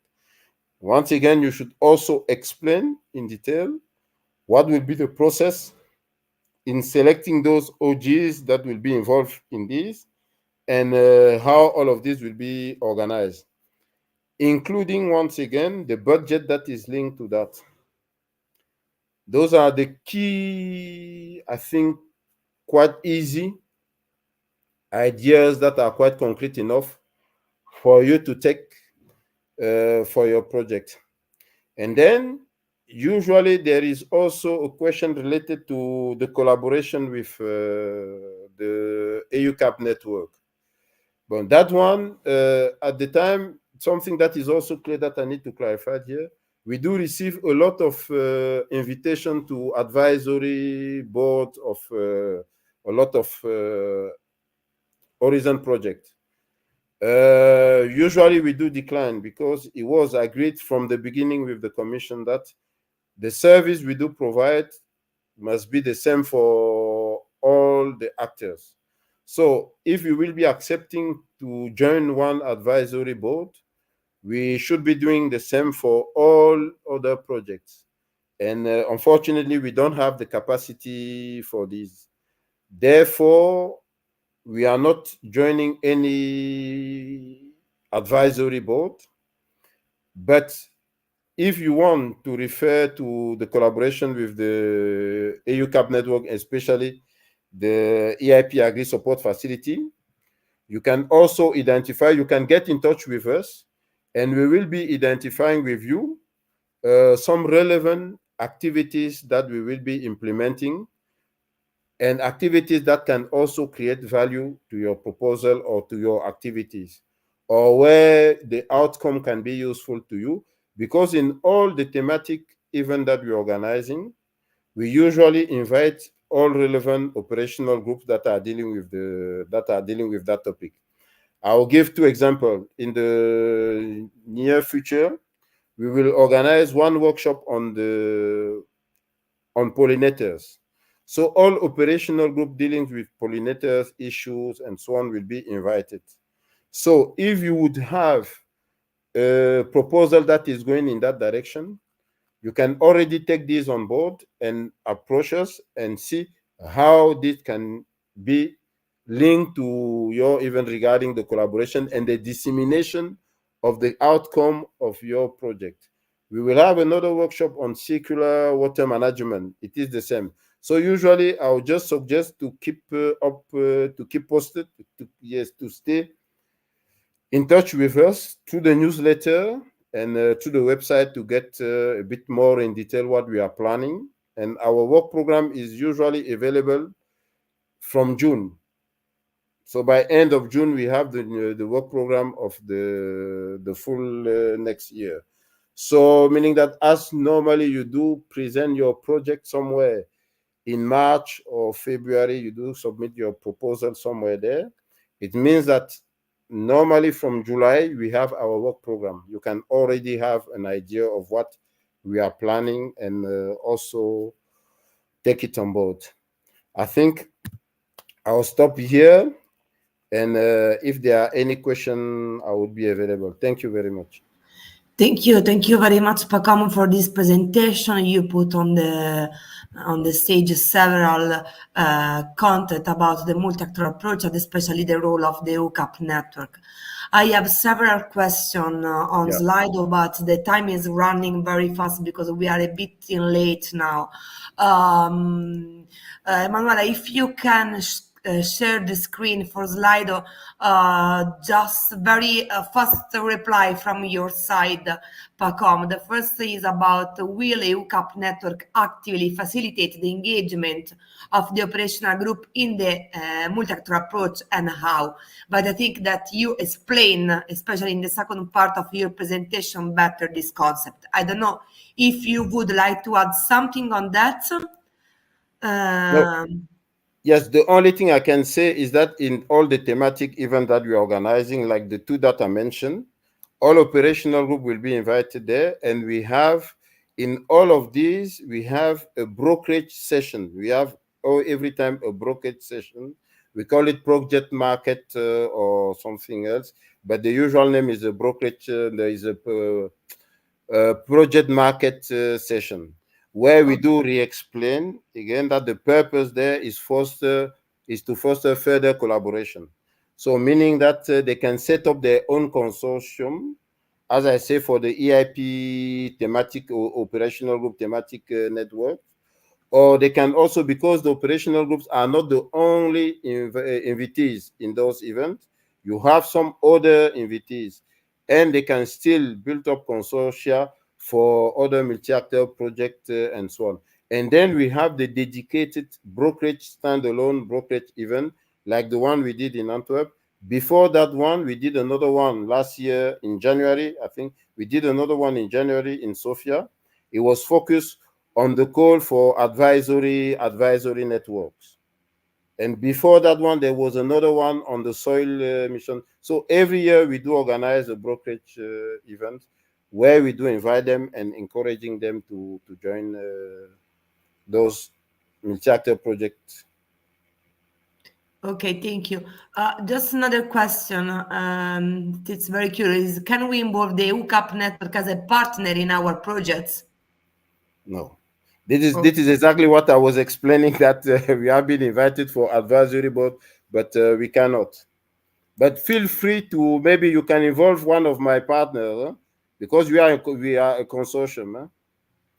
And I know that some of my partners are in a lot of other Horizon projects.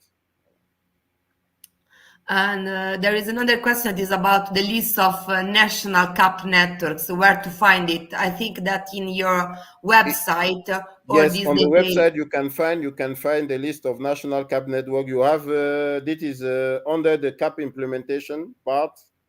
Under the CAP implementation part, you have the list of there is a sort of country profile, and you usually have a short description of the national CAP network and the contact there.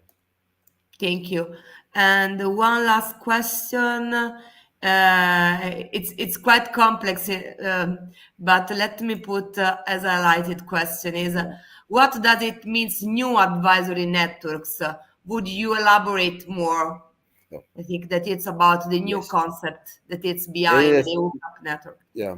No, as I was explaining, in the past, we have two types of horizon project. On the EIP, we have the multi-actor project, and we have the thematic networks project. Now, as I was mentioning, there are two new categories of research projects that are available on the horizon now.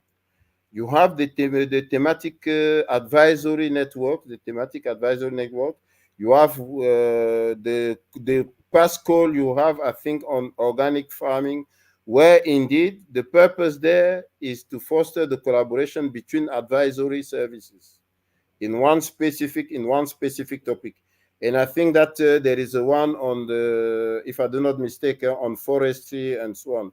If you go back on the CAP network, as I was saying, if you click on practice and project and practice, you go and you scroll there, you will see one category with EIP operational group and another one with Horizon. If you click on that one, you will see some of existing advisory networks that has been already selected and are very active. This is a bit that category that I was mentioning. This is thematic network that are dedicated to advisory services.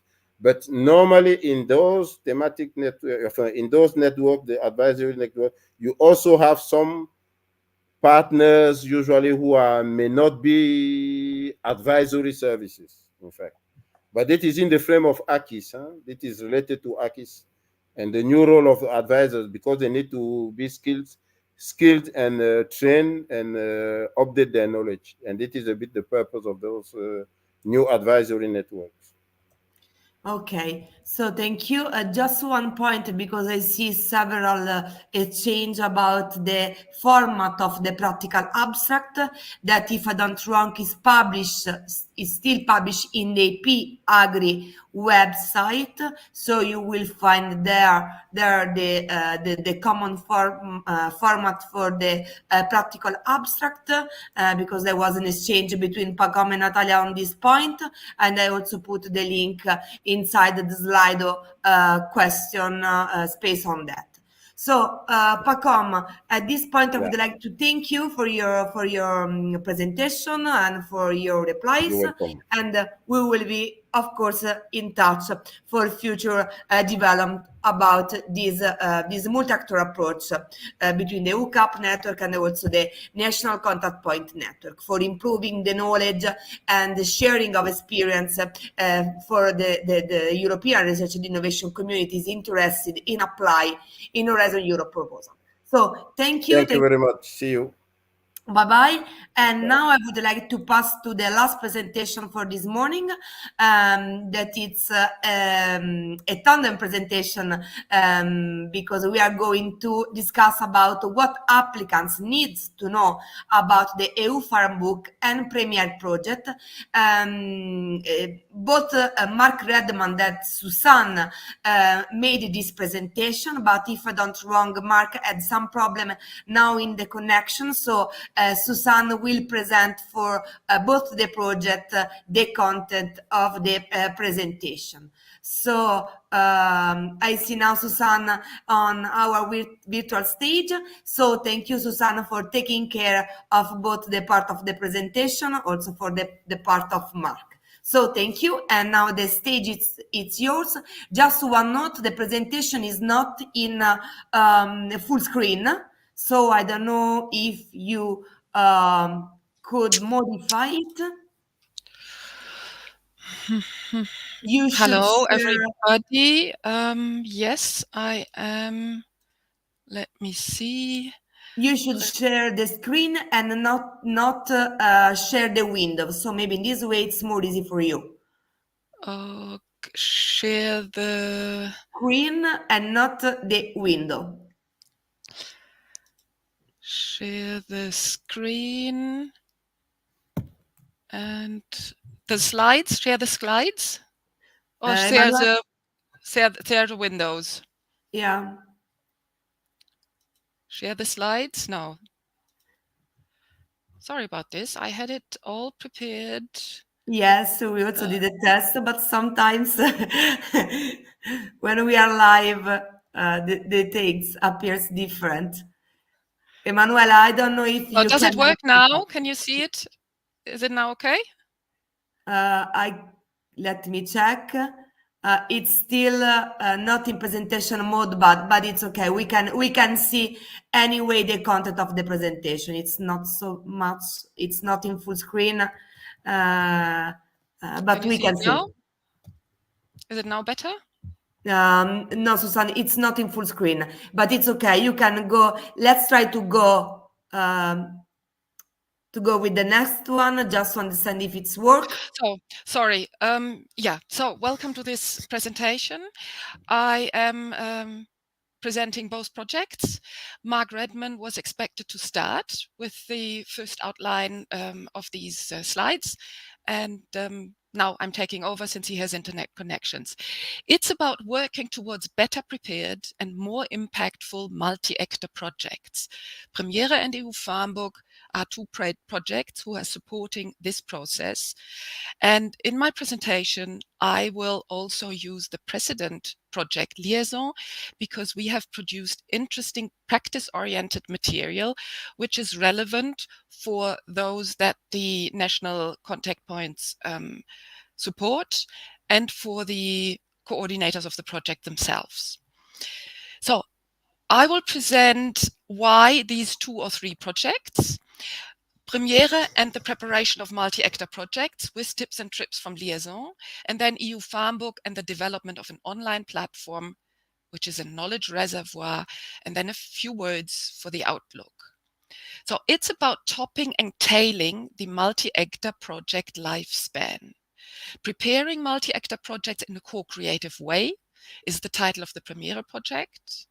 And EU Farmbook is about maximizing impact of the multi-actor approach. And here comes the precedent project, Liaison, which was about optimizing multi-actor partnerships and processes. I start with the highlights of the Premiere project with tips and tricks from the Horizon 20 project, Liaison. Why is this multi-actor approach so tricky in practice? And this refers to many discussions we've seen in the chat this morning. Stakeholder actors is often confused. Multi-actor is different to multi-stakeholder. And as this quote from a representative of an organic farming research network always says, and I cooperate very closely with him, it's often not easy to distinguish the real from the fake, but those involved will be able to judge very quickly. And this is also true for evaluators who read the proposals and are a little bit experienced in detecting the difference between multi-actor and multi-stakeholder. And it's now really about taking multi-actor serious. So this is Liaison, better rule innovation, linking actors, instrument and policies. And what I will do, I will run through very quickly these 5 how-to guides and what you will find in them, and then focus on Premiere project and what is actually offering.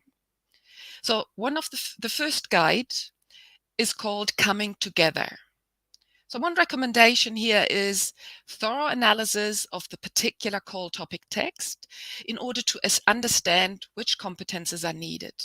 And then go back to the existing partnerships of your organization, of the closely cooperating organizations, and of personal networks. That's where usually partners come from. We've heard a bit about brokerage events. It's always relevant to assess the potential of these partners, their knowledge, their expertise, and also their capacity. It's all about needs assessment. And then, as we've heard already, active engagement of all partners in the preparation of the proposal already.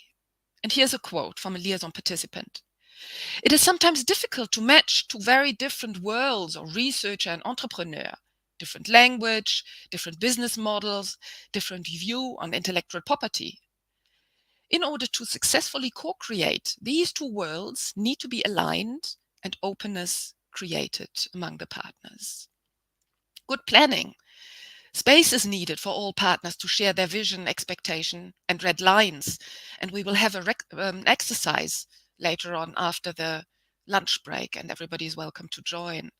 Common understanding needs to be developed. That's what participatory approaches are for.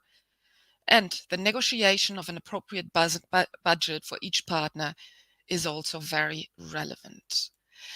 And I included also this quote from an NCP team member, and this refers also to the blind evaluation. And I share this experience as an evaluator of proposals also. The document shows a consistent thread throughout the proposal when the consortium took multi-actor seriously. Then it's obvious the methodology and the work plan are needs-driven, and the design of various output and the dissemination of this output emerge from convincing practice orientation. So from my perspective, you actually don't need to see the partners involved. This is just a formal checking if they are involved, but you will sense it, and in particular, you would see the use of the term multi-actor, if it is used consistently and if it really represents the true engagement of the practice partners from the beginning in equal levels. Healthy partnerships. That's about running the project. And there was another question in the chat this morning about work packages or tasks. Do we need them?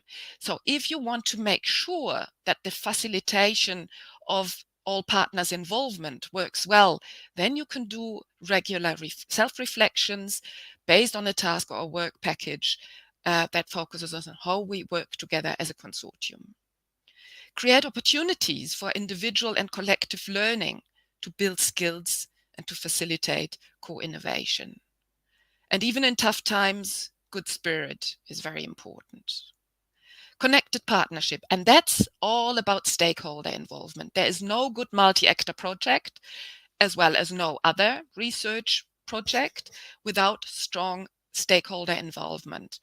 So long-term participatory processes for the involvement of external stakeholders and potential end users. Stakeholder platforms are good. Another opportunity is a community of champions who have credibility and trust in the sector or the region. Appropriate language, we've heard of this for quite a while. And here's a quote from a liaison macro-regional hub coordinator. Right from the beginning, we started to set up stakeholder platforms in 4 European macro-regions. We wanted to make sure to hear the voices also from underrepresented regions and to prepare early for the dissemination of results. Achieving impact, getting it right from the beginning, early start of dissemination, sharing preliminary results. You can dare so, or the projects can dare to do so and implement this already in the proposal text and say, well, we are collecting feedback, and then incorporate this in the final presentation of the documents. Use existing knowledge exchange activities, such as the EU Farmbook. I will talk about this in a minute.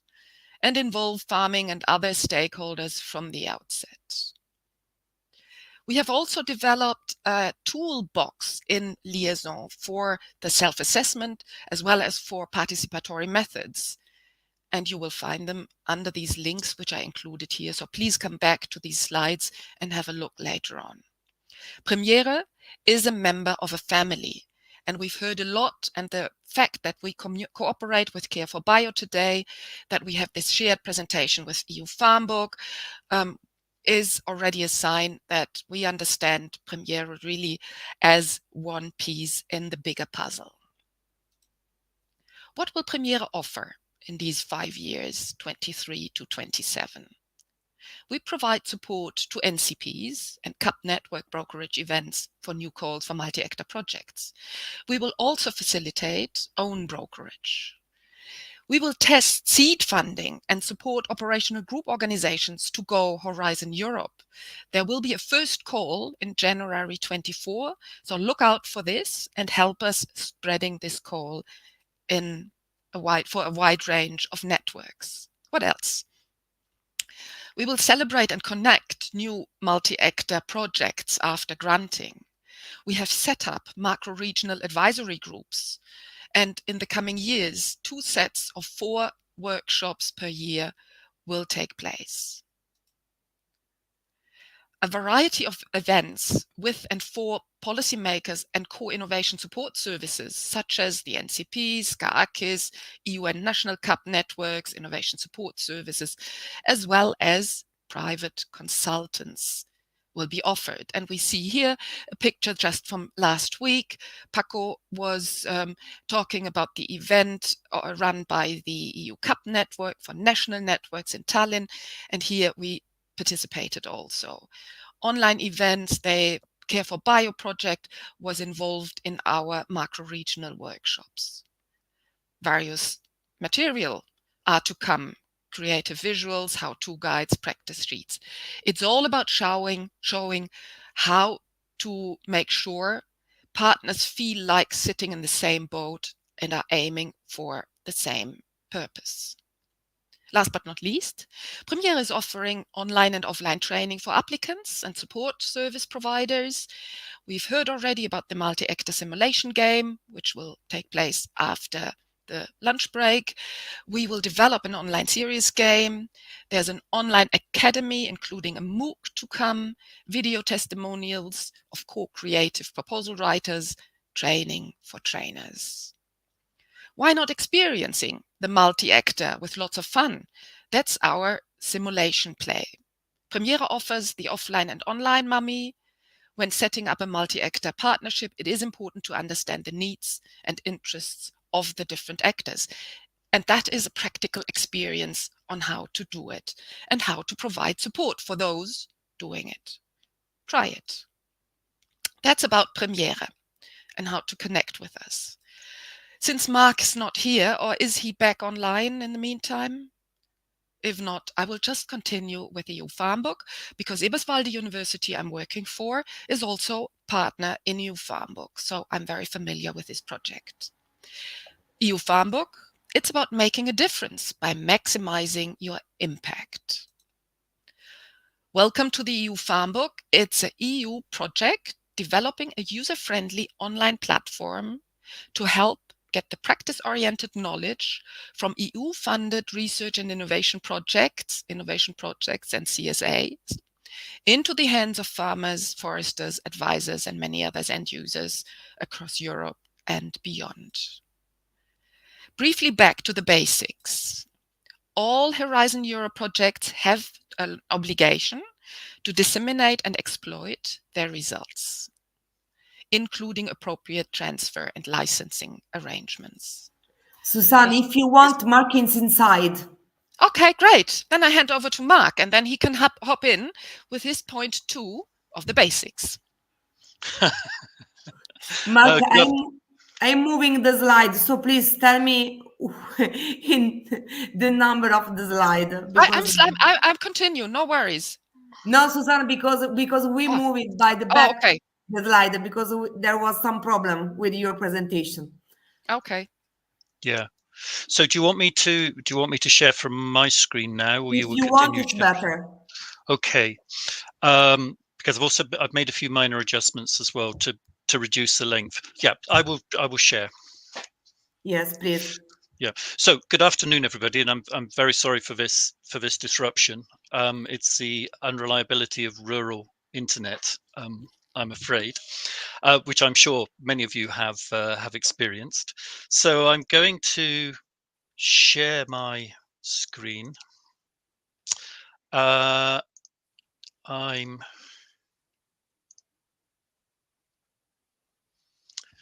Do you see that okay? No, I still see Susanna's screen. No, it's still the Susanna screen. Now, yes, there we are. Okay. Yep. Okay. So I must admit that I was aware of the fact that we were running rather late due to an overrun of a previous presentation. So I've actually changed the slide slightly and condensed a little bit. So it won't quite be continuous with Susanna's opening of a presentation. But what I want to do is to welcome you to the EU Farmbook, a project which I'm sure many of you have heard about already. As Susanna has said, Susanna is also working in the project, and so we have this very nice connection between the EU Farmbook and Premiere, this concept of topping and tailing the project, the multi-actor project lifespan. The important point is The Farmbook is a Horizon Europe project which is developing a user-friendly online platform to help get the practice-orientated knowledge.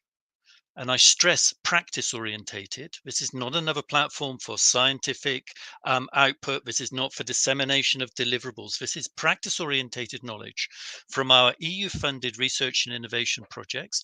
Primarily at the moment, we're focused upon Horizon to get that knowledge into the hands of farmers, foresters, advisors, and many other end users, including all ACIS actors. And Natalia was very, very importantly clarified the relationship between Horizon and ACIS earlier in the meeting. So the point which I want to make, particularly in the context of this meeting, in front of you as national contact points, in front of you as potential project beneficiaries, is that the EU Farmbook can greatly enhance, has been designed in order to enhance the dissemination, the exploitation, and the impact of past, present, and also very importantly, future Horizon projects.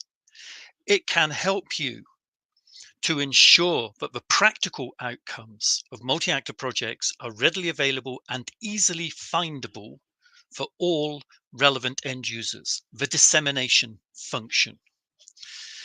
It also has the potential to speed up the application and use of practical outcomes from multi-actor projects by various end users. That's the exploitation function. And also to help to embed the practical outcomes from multi-actor projects into these very important knowledge networks and developing and decision-making processes of end users. And that's where we start to make impact. Very specifically, in the context of multi-actor projects, the Farmbook can also address these two very specific points, again, that Natalia highlighted earlier in the meeting. First of all, it can contribute to getting practice and ready-to-use knowledge, approaches, tools, etc., making it much more easily understandable and much more freely accessible. It can also help you as project proposal writers to demonstrate how you can feed these materials into existing dissemination channels, etc., used by advisors, used by farmer organizations, etc. And the point is, this knowledge-orientated material, this is complementary to the practice abstract. So we're going well beyond the obligation to be producing and disseminating practice abstracts. So the important point to be aware of is the fact that the development of a platform is actually a long-term process. It's taking 7 years. We're already just about 1 year into the process. In terms of giving you a very brief overview of the functionality, obviously the knowledge platform aims to make available a very broad range of knowledge objects uploaded by multi-actor projects. They'll be clustered into various thematic categories. It will be searchable by single or multi-word queries, with the potential also to filter the search results using various filtering options.